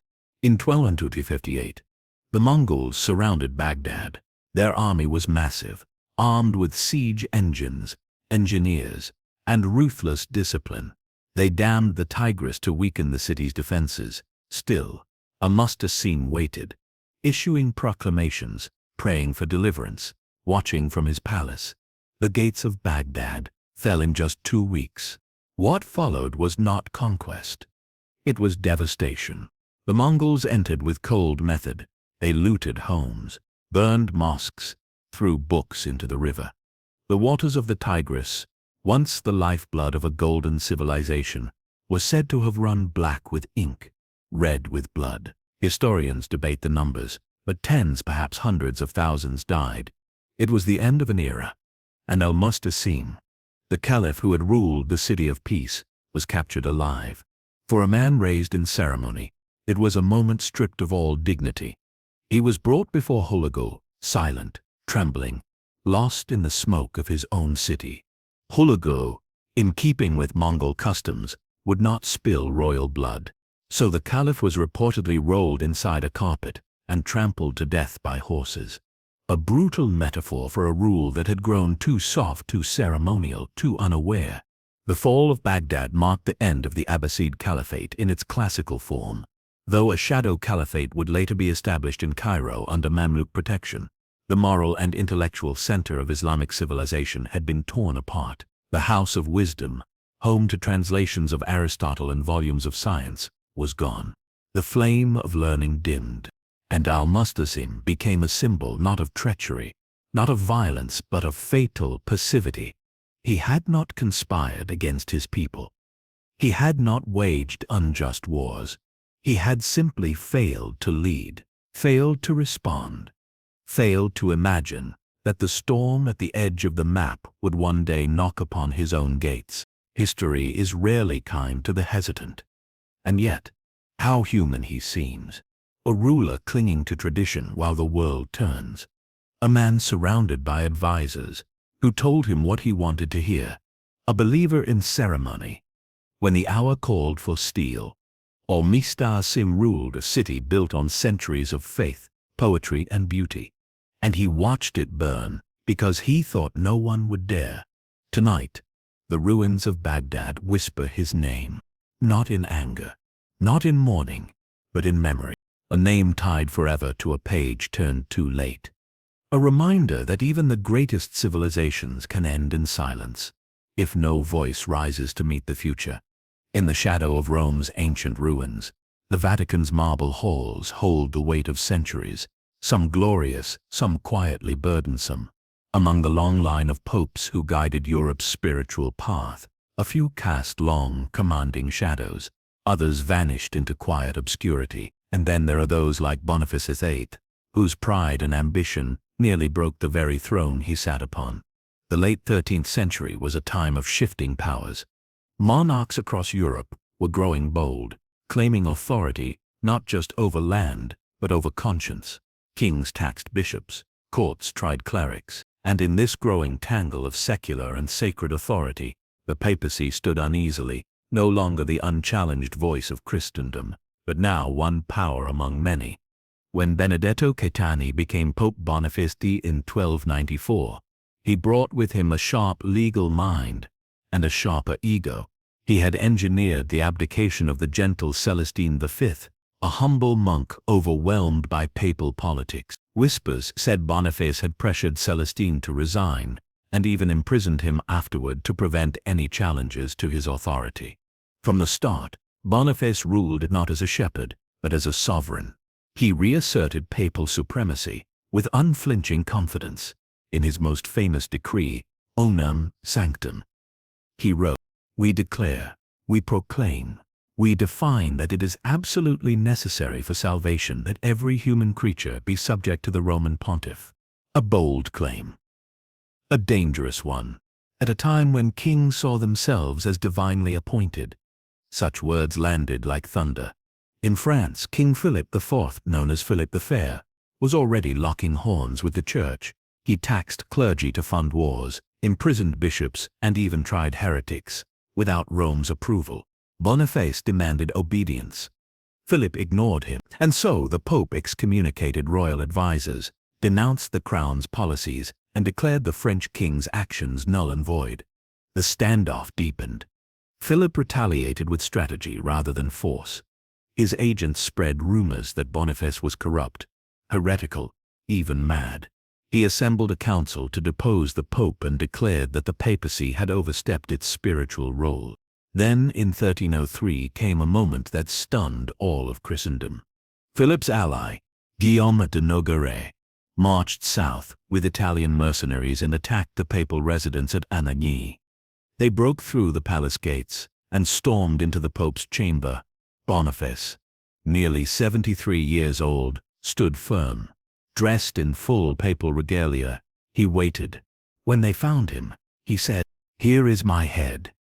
Here is my neck. Strike, if you dare." They didn't kill him, but they slapped him, a symbolic act of humiliation. The Pope of Rome, struck in his own chamber, held captive for 3 days by a king's envoys. Though loyal townsfolk soon rescued him, the damage had been done. Boniface returned to Rome, physically intact, but mentally shaken. He died a month later, defeated not by war or doctrine, but by humiliation. And with his death, the age of papal dominance began to crumble. Shortly after, the papacy was moved to Avignon, in southern France. A 70-year exile later called the Babylonian captivity of the Church. The image of the Pope as a universal authority fractured. In its place came national churches, rival claimants, and the Western Schism, where multiple men claimed to be Pope at once. It was Boniface who lit that fuse. He believed in an age already gone, a world where popes crowned emperors, where thrones trembled at Rome's command.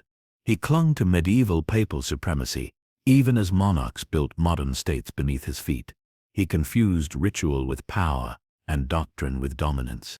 And yet, in some corners of the Church, Boniface is remembered not as a villain but as a symbol of resistance, a man who stood stubbornly and boldly against the creeping tide of secular interference. His failure was not just one of arrogance, but of timing. He was the last medieval pope in a world no longer willing to bow. The irony lies in what he left behind. He wrote laws meant to affirm papal control, only to provoke rebellion. He proclaimed absolute authority, only to be struck and imprisoned. He wanted unity and left a church divided for generations. And somewhere in that contradiction is the quiet tragedy of his reign. Not every failure comes from malice. Some come from believing too much in what once was. Tonight, the stone corridors of Anagni remain. The palace stands, weathered but upright. In its halls, echoes still drift, of voices raised, of sandals scuffed across tiled floors, of a pope waiting, dressed in white, unbending in pride. Boniface, he believed he stood above kings, but history showed otherwise. The marble domes of Constantinople once rose like lanterns above the Bosphorus, their reflections trembling in the waters beneath. For centuries, this city had been the last beacon of the Roman Empire. Its mosaic-covered churches, its walls layered with history and siege, its throne once occupied by emperors who ruled both the spirit and the sword. But by the 14th century, those echoes were growing faint, and into that fragile twilight stepped John V. Palaiologos, a man born into a title too grand for the empire he would inherit. He became emperor in 1341, a boy of just 9, after the death of his father Andronicus III. His ascension triggered a brutal civil war between the boy's regents and a powerful general named John VI, Cantacu Xenos. For 6 long years, Byzantium, already weakened and shrunken, was torn apart by factional violence. Provinces rebelled, the countryside burned, and as the conflict dragged on, the once proud empire became a vassal to its own ambitions. By the time John V emerged as sole ruler in 1354, Byzantium was no longer an empire. It was a city-state with relics of glory. And yet, John still wore the purple robes of Caesar, still issued decrees stamped with a double-headed eagle, still imagined that his title carried the weight of Rome. But power was no longer in Constantinople. To the west, the rising kingdoms of Europe now dealt with popes and kings, not emperors. To the east, the Ottomans were sweeping across Anatolia, organized, disciplined, and relentless. The Byzantines had long relied on a careful game of diplomacy and tribute to keep their enemies at bay. But under John V, even that strategy began to unravel. He turned, again and again, to the west for help. In 1369, he did something few emperors before him had dared. He traveled to Rome. There, in St. Peter's Basilica, he made a public act of submission to the Pope, converting from Eastern Orthodoxy to Roman Catholicism in hopes of gaining military aid. But the Latin West had grown wary of Byzantium's pleas. John returned home with nothing but promises, and even fewer allies. Worse still, he came back to find his own son, Andronicus V, had staged a coup during his absence. John was imprisoned in the palace for 3 years, his empire briefly ruled by his rebellious child, the emperor of the Romans, locked in a tower by his own blood. Though he was later restored to power, the damage was done. By then, John V was no longer a sovereign. He was a vassal of the Ottoman Sultan, Murad I, who demanded tribute, political obedience, and military support. John was even forced to send his youngest son, Manuel, to live in the Ottoman court as a hostage, a symbol of submission wrapped in fatherhood's grief. He sold relics, emptied churches, and pawned jewels just to pay the tribute. He even tried to sell the crown of the Byzantine emperors to Venice, to settle debts. And still, the walls of Constantinople grew more brittle. The gates, once symbols of defiance, now opened only with permission. He lived not as a ruler, but as a debtor. Perhaps the most haunting moment of his reign came late in life, when he was summoned by Sultan Murad to appear before him in person, not as a guest, but as a vassal emperor. To reach the court, John had to travel in secrecy, under Ottoman escort, a Roman emperor in chains of gold. He waited outside the Sultan's tent for hours before being granted entry. When he finally knelt before Murad, the room understood what had occurred. The final Roman emperor had bowed. There was no war, no last stand, just quiet erosion of dignity, of sovereignty, of history. John V ruled for nearly 50 years, a span that should have defined a golden age. But instead, his reign was one of managed decline. He tried to bridge East and West. He tried to hold on to ancient titles. He tried to save a legacy already lost. And in the end, he died in 1391, unnoticed by most, overshadowed even in death by the empire's gathering doom. His son Manuel would later rise, and with him, a brief and flickering resistance. But the empire John passed down was little more than a city ringed by enemies, too proud to fall and too weak to stand. And yet, John V remains deeply human. He was not cruel, nor foolish, nor mad. He was overwhelmed, a man born into the dying breath of a world built by titans. He loved his city. He walked its crumbling halls.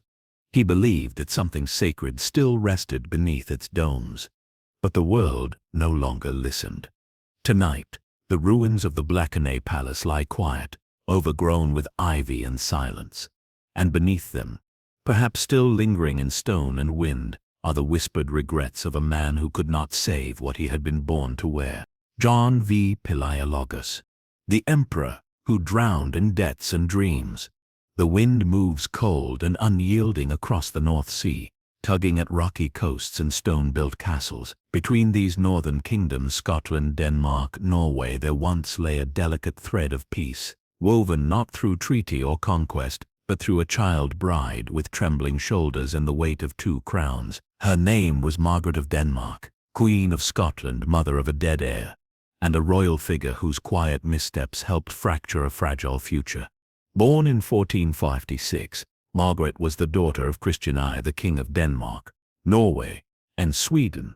Her childhood was marked by bitter diplomacy. Her father's Kalmar union, meant to unite Scandinavia under one crown, was already fraying. Rebellions in Sweden brewed like storms across dark waters. Meanwhile, across the sea, Scotland and Denmark quarreled over the Hebrides, those rugged, wind-swept islands that once shifted between Norse and Gaelic hands. To end the feud, a marriage was arranged. At just 13 years old, Margaret crossed the ocean to wed James III of Scotland, a king already bearing the scars of internal unrest and a reputation for erratic governance. Their union, sealed in 1469, was supposed to bring peace, and it did briefly. In exchange for Margaret's hand, the islands were formally ceded to Scotland. Denmark, short on funds, failed to pay her dowry in full, and as collateral, the Orkney and Shetland Islands were given to the Scottish crown. They would never be returned. In this quiet clause, Margaret helped shape a permanent shift in Britain's northern frontier. But what should have been a moment of unity instead became a symbol of lost trust and broken ties. And it marked only the beginning of her troubles. At court, Margaret's presence was dignified, but distant. She gave birth to 3 sons, including the future King James IV. Yet her marriage to James III was strained, marked not by love, but by silence and suspicion. The king was an austere, withdrawn man, more drawn to architecture and alchemy than governance. He alienated his nobles, lavished titles on low-born favorites, and clashed often with his parliament. Margaret, for her part, remained a quiet figure in the background. She performed her duties with composure, but her voice carried little influence.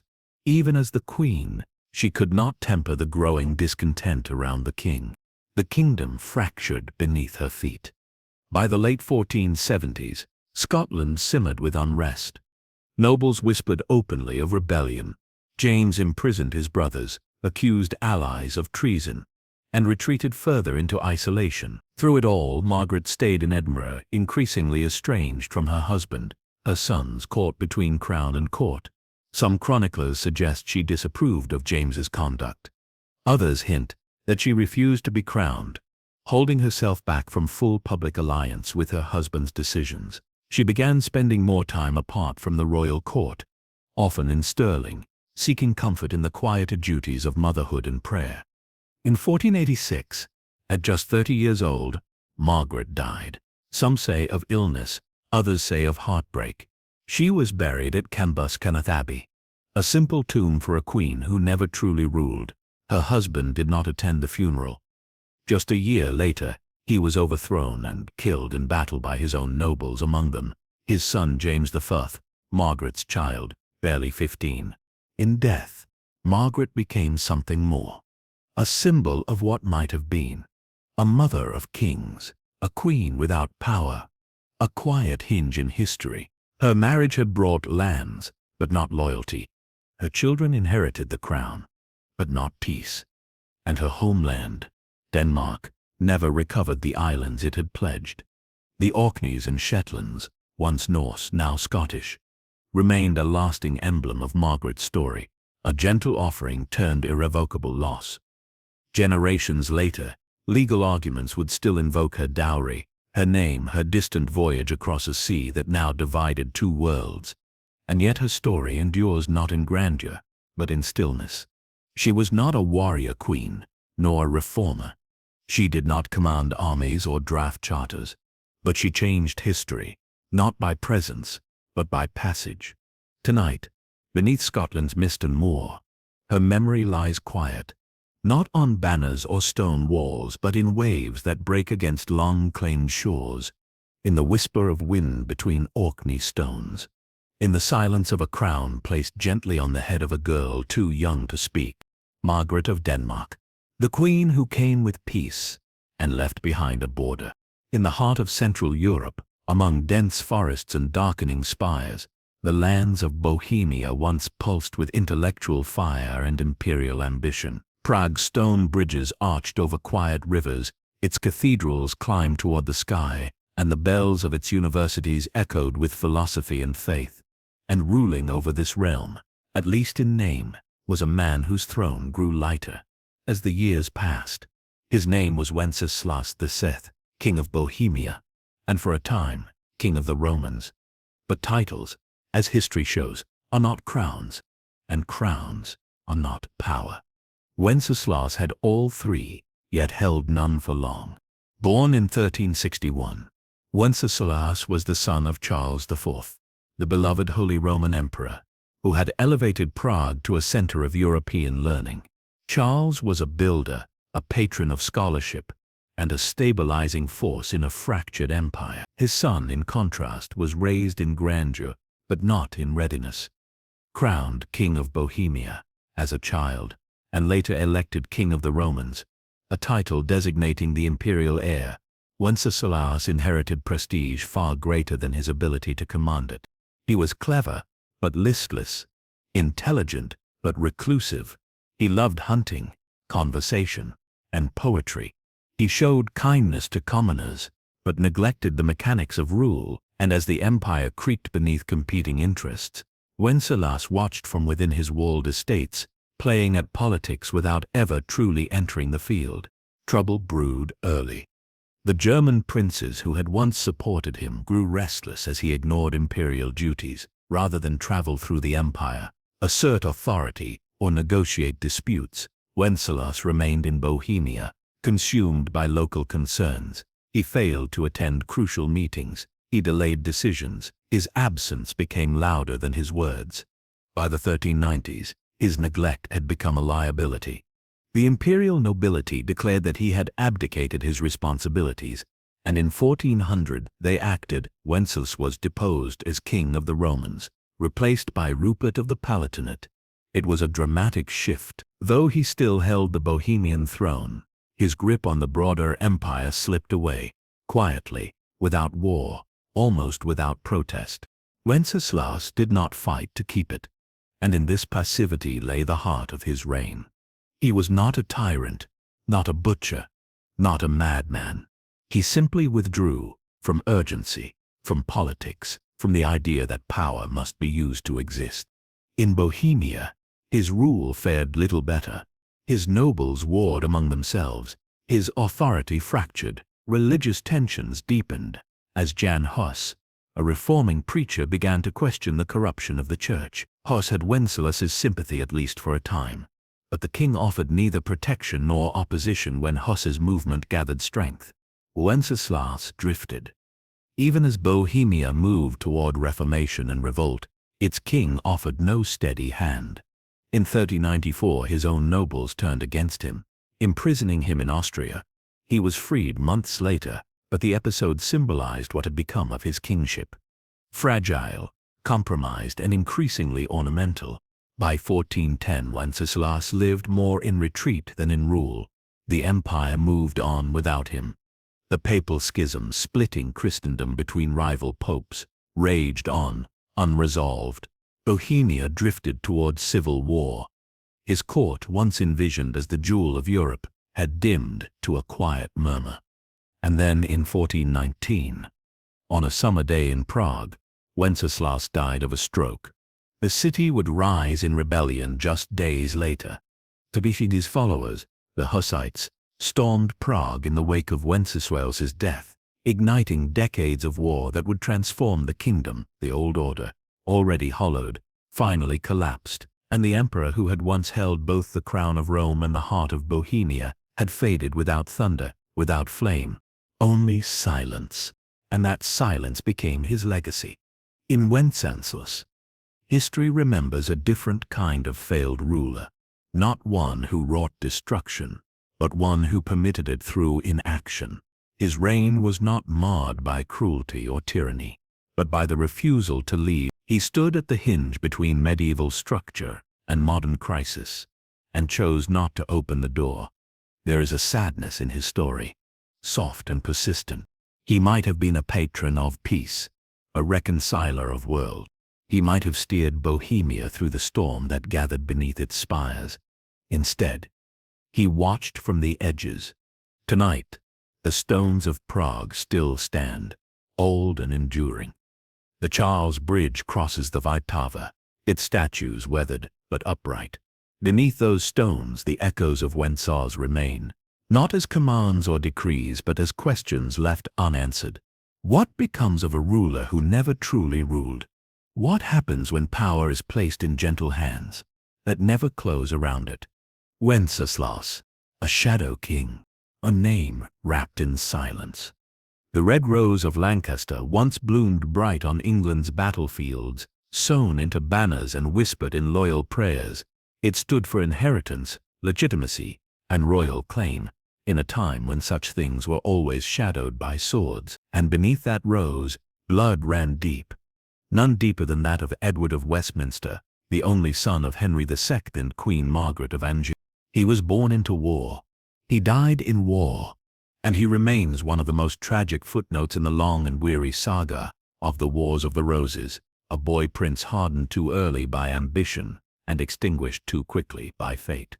Edward was born in 1453, at the very moment when the kingdom his father ruled was beginning to come undone. That same year, Henry II suffered a mental breakdown so profound that he remained silent and unresponsive for over a year. Into this silence, the infant Edward arrived, heralded as the Lancaster dynasty's future, but cursed by the very uncertainty of his paternity. Many whispered that Edward was not Henry's son at all. The king, after all, had shown no sign of awareness during his wife's pregnancy. And Margaret of Anjou, fierce, brilliant, unyielding, had earned no shortage of enemies at court. For those who hated her, the boy was a symbol not of hope, but of scandal. But Margaret claimed him loudly, and with fire. She raised Edward not as a child, but as a king in waiting. She taught him to speak with authority, to demand loyalty, and above all to hate the House of York, the rival branch of the royal family who claimed a superior right to the throne. And Edward, by all accounts, embraced the role. He was barely a teenager when he began issuing commands in his own name, demanding executions, rallying loyalist forces, and referring to Yorkist nobles as traitors fit for death. Even chroniclers loyal to Lancaster described him as fierce beyond his years, a boy sharpened not by governance but by vendetta. The civil war between Lancaster and York surged across England in waves, battles won and lost, kings captured and restored, crowns exchanged like game pieces. At the center of it all, young Edward stood not as a unifier but as a weapon forged by his mother's fury. In 1470, the pendulum swung in Lancaster's favor once again. With help from the power-hungry noble Richard Neville, known as the Kingmaker, Henry VI was briefly restored to the throne. Margaret and Edward returned from exile in France, sailing with ships and soldiers to reclaim what they believed was theirs by right. For the first time, Edward stood in his homeland not as a prince in exile, but as a commander of men. He was 17 years old. It would be his first and final campaign. In the spring of 1471, Edward and his forces marched toward confrontation with Edward V, the Yorkist king who had reclaimed his throne with ruthless speed. The two armies met near the village of Tewkesbury, under a sky grey with smoke and foreshadow. Edward of Westminster led the Lancastrian centre. He fought with fury. He urged his soldiers forward. But York's army was larger, better trained and more disciplined. The battle was a rout. Lancastrian lines crumbled. Nobles were slaughtered in retreat, and the prince, so long the symbol of Lancaster's hope, was captured, bloodied and breathless, near the River Severn. There are no certain records of what happened next. Some say he was dragged before Edward III, who asked him why he had taken up arms. The boy prince reportedly answered, "To recover my father's crown and my own inheritance." Others say there was no trial, no conversation, no pause, just a sword and silence. Edward of Westminster was killed on the field or just beyond it, the only heir apparent to the English throne ever to die in battle. He was 17, no wife, no children, no second chance. With his death, the Lancastrian line was broken. Henry VI would die in the Tower of London just days later, most likely murdered. Margaret of Anjou, once the fiercest queen in England, was taken captive, her life spared but her spirit shattered. And so the rose withered. What remains of Edward is little more than fragments. A few reports, a painted face in a genealogical scroll, a name carved in church records. He ruled nothing, reigned nowhere. Yet in his life we glimpse the cost of dynastic warfare, not in kings but in the children shaped by their quarrels. He never sat the throne, but he carried its burden until it crushed him. Tonight, in the Abbey of Tewkesbury, a small brass plaque marks his burial place. Few visit, fewer speak his name. Yet beneath those stones lies a symbol of England's darkest conflict. A boy caught between blood and ambition, undone by the very crown he was born to wear. Edward of Westminster, a prince not lost to time, but to timing. High upon the hills of Buda, where the Danube curls like a silver ribbon, the stone ramparts of a once grand palace still look out over the land. Here, in the twilight of medieval Hungary, ruled a king named Vladislaus II, a monarch remembered not for cruelty or conquest, but for something quieter and far more dangerous, a weakness so vast it nearly dissolved a kingdom. Vladislaus II was born in 1456 into the royal Jagiellonian dynasty of Poland. His early life was filled with promise. Fluent in multiple languages, elegant in demeanor, and well-bred in the rituals of state, he was admired for his calm nature and peaceful disposition. But peace, when untethered from principle, becomes passivity, and what began as gentleness in youth became indecision in power. In 1471, he was invited to the Bohemian throne during a time of religious fracture and internal division. The Hussite wars had left the region raw and divided. Władysław, lacking strong ideological conviction, agreed to rule both Catholics and Utraquists, promising peace to all without enforcing loyalty from any. It was a clever compromise in theory, but one that left Bohemia without true direction. He was crowned, but he did not lead. And worse still, he liked it that way. Rather than confront nobles or settle disputes, Władysław developed a peculiar habit. He agreed with everyone. When presented with a decree, a command or a demand, he would respond with the same soft murmur. "You delatita. Do it if you wish."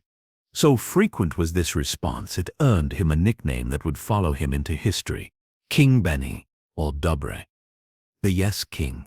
He rarely refused, rarely decided, rarely intervened. At first this made him popular with the nobility. He was easy to manage, predictable, and deferential to their autonomy. But as the years passed, the cracks widened. Bohemia stagnated, the crown's power shrank, rebellions flared without response, laws went unenforced, and the royal court, once a place of order, became a stage for factional chaos. Then, in 1490, an even heavier crown was placed upon Władysław's head. The throne of Hungary fell vacant with the sudden death of the formidable Messias Corvinus, a king who had ruled with iron, modernized the army, and held back the encroaching tide of Ottoman power.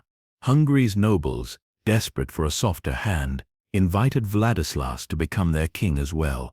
He accepted. And with that he ruled two realms, Hungary and Bohemia, neither of which he truly governed. In contrast to Matthias, who had filled his treasury and fortified his borders, Władysław entered Hungary with no money, no army, and no plan. He immediately dismantled the Black Army, Hungary's only professional fighting force, claiming its cost was too great. The result was chaos. Without the Black Army, mercenaries went unpaid and turned to banditry. Towns were looted by former soldiers, peasants fled into forests, the roads became unsafe. And in the background, the Ottoman Empire watched and waited.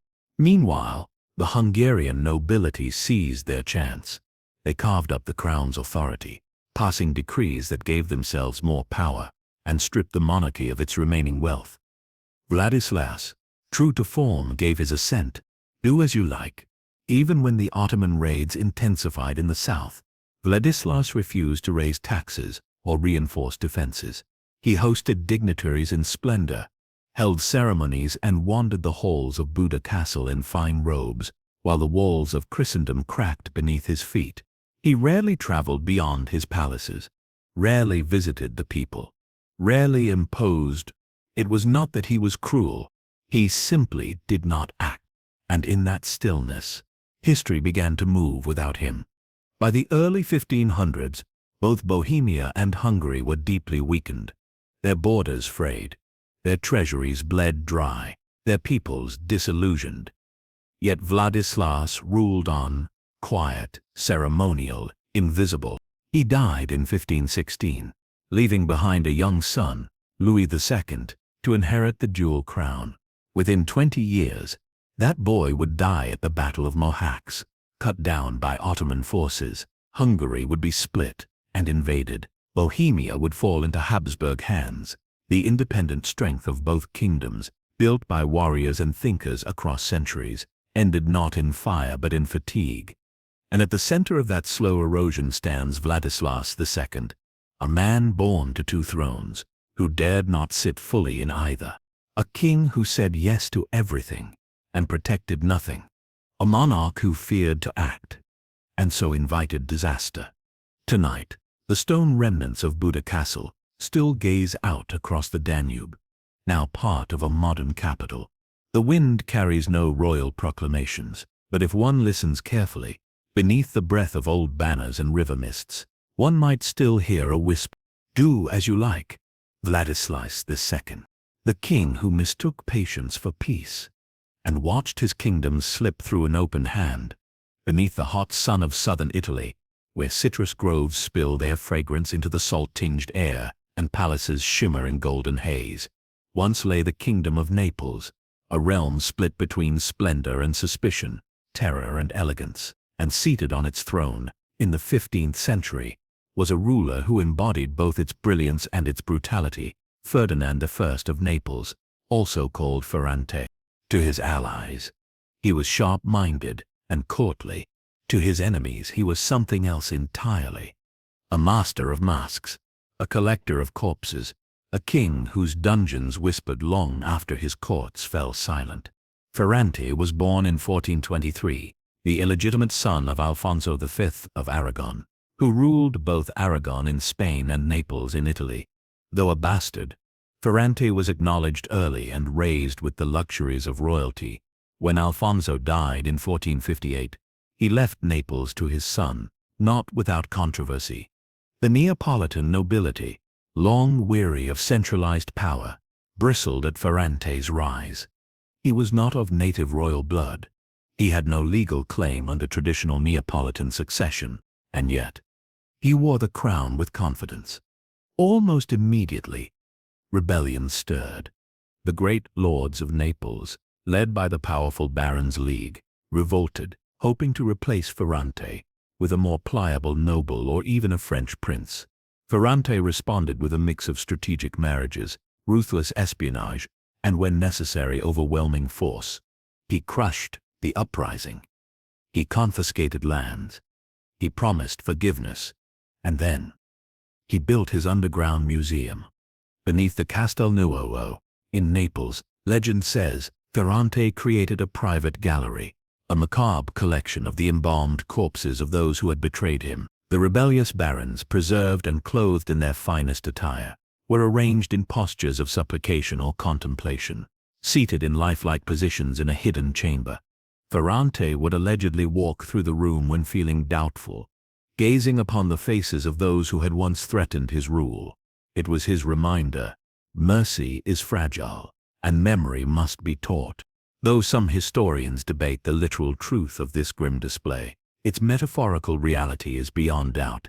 Ferrante ruled through calculated fear, and his enemies knew that betrayal would not only be punished, it would be remembered. And yet, Ferrante was not a tyrant in the traditional sense. He cultivated the arts. He strengthened Naples' economy. He brought Renaissance culture to the south, building gardens, libraries, and architectural marvels. His court hosted painters, poets, scholars, and theologians. Visitors from Florence and Milan praised its grandeur. He even issued progressive laws regarding trade and agriculture. But all this beauty rested upon a foundation of dread. Spies thrived in the alleys of Naples. Nobles held their tongues. Ministers served with smiles and sleepless nights. Every gift came with an expectation. Every pardon with a hidden price. To rule Naples, Ferrante believed, one had to be two men at once: the gracious host and the silent executioner, the enlightened prince and the patient predator. Perhaps the clearest example of his style came in 1486 during another baronial conspiracy. Ferrante, having uncovered the plot, invited the suspected nobles to a lavish wedding banquet. They arrived dressed in velvet and pearls, welcomed with music and feasting. But once the doors closed, soldiers entered. The guests were arrested mid-toast. Some were executed, others imprisoned for life.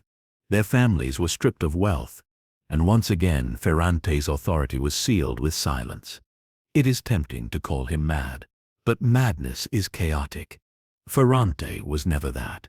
His terror was methodical, his vengeance patient, his gaze cold, but never blind. He ruled Naples for nearly 30 years, longer than most of his Italian peers. Under his hand, the kingdom remained stable, prosperous, and above all, quiet. In a peninsula torn between French ambitions, papal politics, and Medici maneuvering, Ferrante held his ground with unnerving calm. And yet, his legacy darkened with each passing year. He died in 1494, at the age of 70. At his deathbed, those who had feared him dared not speak too softly, in case he still heard. His son Alfonso II, though brave and accomplished, inherited not only the crown, but also the curse of fear. Firenze had built. Within months, Charles V of France invaded Italy. Naples, weakened by years of quiet oppression and a divided nobility, collapsed almost without resistance. The legacy Firenze left was one of control, but not loyalty. He had ruled by removing voices rather than inspiring them. Tonight, the Castel Nuovo still towers over Naples, its stone courtyards bathed in golden southern light. Tourists pass through its gates unaware of the stories whispered beneath its floors. The embalmed barons, if they ever truly sat in silence below, are long gone, but their memory remains. Not in wax or bone, but in the idea of a ruler who never truly slept. Ferdinand I of Naples, not mad, not monstrous, but perhaps the most dangerous kind of monarch, rational and unafraid of ghosts. The city of Edirne, once the heart of Ottoman power before the conquest of Constantinople, lies quiet beneath the trace of centuries. Its stone domes and slender minarets cast long shadows across the Thracian plain. In its palaces, one sultan reigned with patience, power, and weariness. Murad II, ruler of the Ottoman Empire at a time of war and succession, a man caught between legacy and retreat. Murad II's reign, spanning two separate periods, 1421 to 1444, and again from 1446 to 1441, was shaped not just by ambition, but by a profound desire to leave the throne behind. Few rulers in history fought so fiercely for empire only to step away from it, and then be pulled back into its orbit by blood, betrayal, and the weight of empire. He was the son of Mehmed I, who had reunited the Ottoman lands after the empire's fragmentation during the civil war known as the Ottoman Interregnum. Murad inherited a fragile unity. Ottoman authority had been splintered by rebellion, challenged by rival claimants, and pushed back by Christian alliances from the Balkans. Murad's first challenge came almost immediately. The Byzantine Empire, sensing Ottoman vulnerability, released a pretender prince, a false Mustafa, to challenge Murad's right to rule. Revolts rose in Anatolia, Christian forces moved in from the west, and Murad, barely 17 at the time, was thrust into a war on all fronts. But he endured. He proved disciplined, calculating, and unshaken by early misfortune. He defeated the pretender, re-established control over rebellious Beyliks in Anatolia, crushed a coalition of Balkan lords at the Battle of Varna, and he pushed Ottoman borders further into the Balkans, setting the stage for future expansion into Europe. And then he stepped away. In 44, Murad abdicated, astonishing his court and enemies alike. He handed the empire to his son, the young Mehmed II, who was just 12 years old. It was a move almost unheard of among sultans, to willingly relinquish power, not in defeat, but in apparent fulfillment. Murad retired to the city of Manisa, built gardens, recited poetry, and focused on spiritual reflection. But peace would not follow him. Within months, Christian leaders, believing the Ottomans were now ruled by a child, launched a massive crusade, hoping to reclaim the Balkans. Murad was called back by his advisors, begged to return as the head of the army. The danger was real, the empire at risk, and so, reluctantly, Murad rode back into war. At Varna he led the Ottoman army to a crushing victory against the Crusaders. The battle ended with the death of King Władysław III of Poland and Hungary, whose severed head was displayed on a pike, a grim declaration that the Ottoman Empire was far from finished.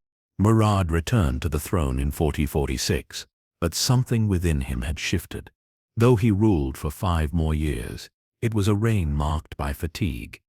He fought to keep control of rebellious Albanian forces, led by Skanderbeg, whose guerrilla resistance bled the Ottomans of men and morale. Though Murad won significant victories, especially at Second Kosovo in 1448, his desire for imperial conquest had cooled. What haunted him, perhaps more than war, was succession. He feared the chaos that might follow his death. He had seen it in his father's time. He had witnessed pretenders rise from shadows, watched brothers war over cities, and knew that empire without a strong hand could fall to ashes. So he ruled more as caretaker than conqueror, preparing the empire not for himself, but for his son. That son, Mehmed II, would later be known as the Conqueror, the man who captured Constantinople in 1453 and reshaped the Ottoman world forever. But in Murad's final years, that future was just a flickering shape beyond the horizon. He died in 1451 at the age of 47, from illness.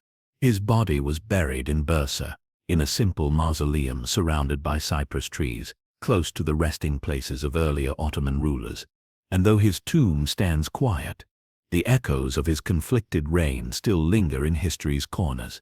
Murad II ruled well, but he ruled with reluctance. He expanded the empire, but longed to leave it behind. He crushed enemies, but yearned for prayer and stillness. He was not cruel, nor mad, nor incompetent. But in him we see a different kind of failure. Not dramatic, but soft. Not through what he did, but what he could not escape. He was a ruler who tried to walk away from power, only to find that power held him tighter than ever. And in that struggle between duty and desire, legacy and solitude, Murad became a figure of quiet tragedy. Not because he lost the empire, but because he never truly wanted it. Tonight, as the moonlight settles over the domes of Bursa, and the long rivers of the Balkans run cold through ancient soil, Murad's story lingers like a half-finished prayer. A king who saw the fire of empire and tried to step back from the flame. Murad, the sultan who watched history approach and wished, quietly, to look away.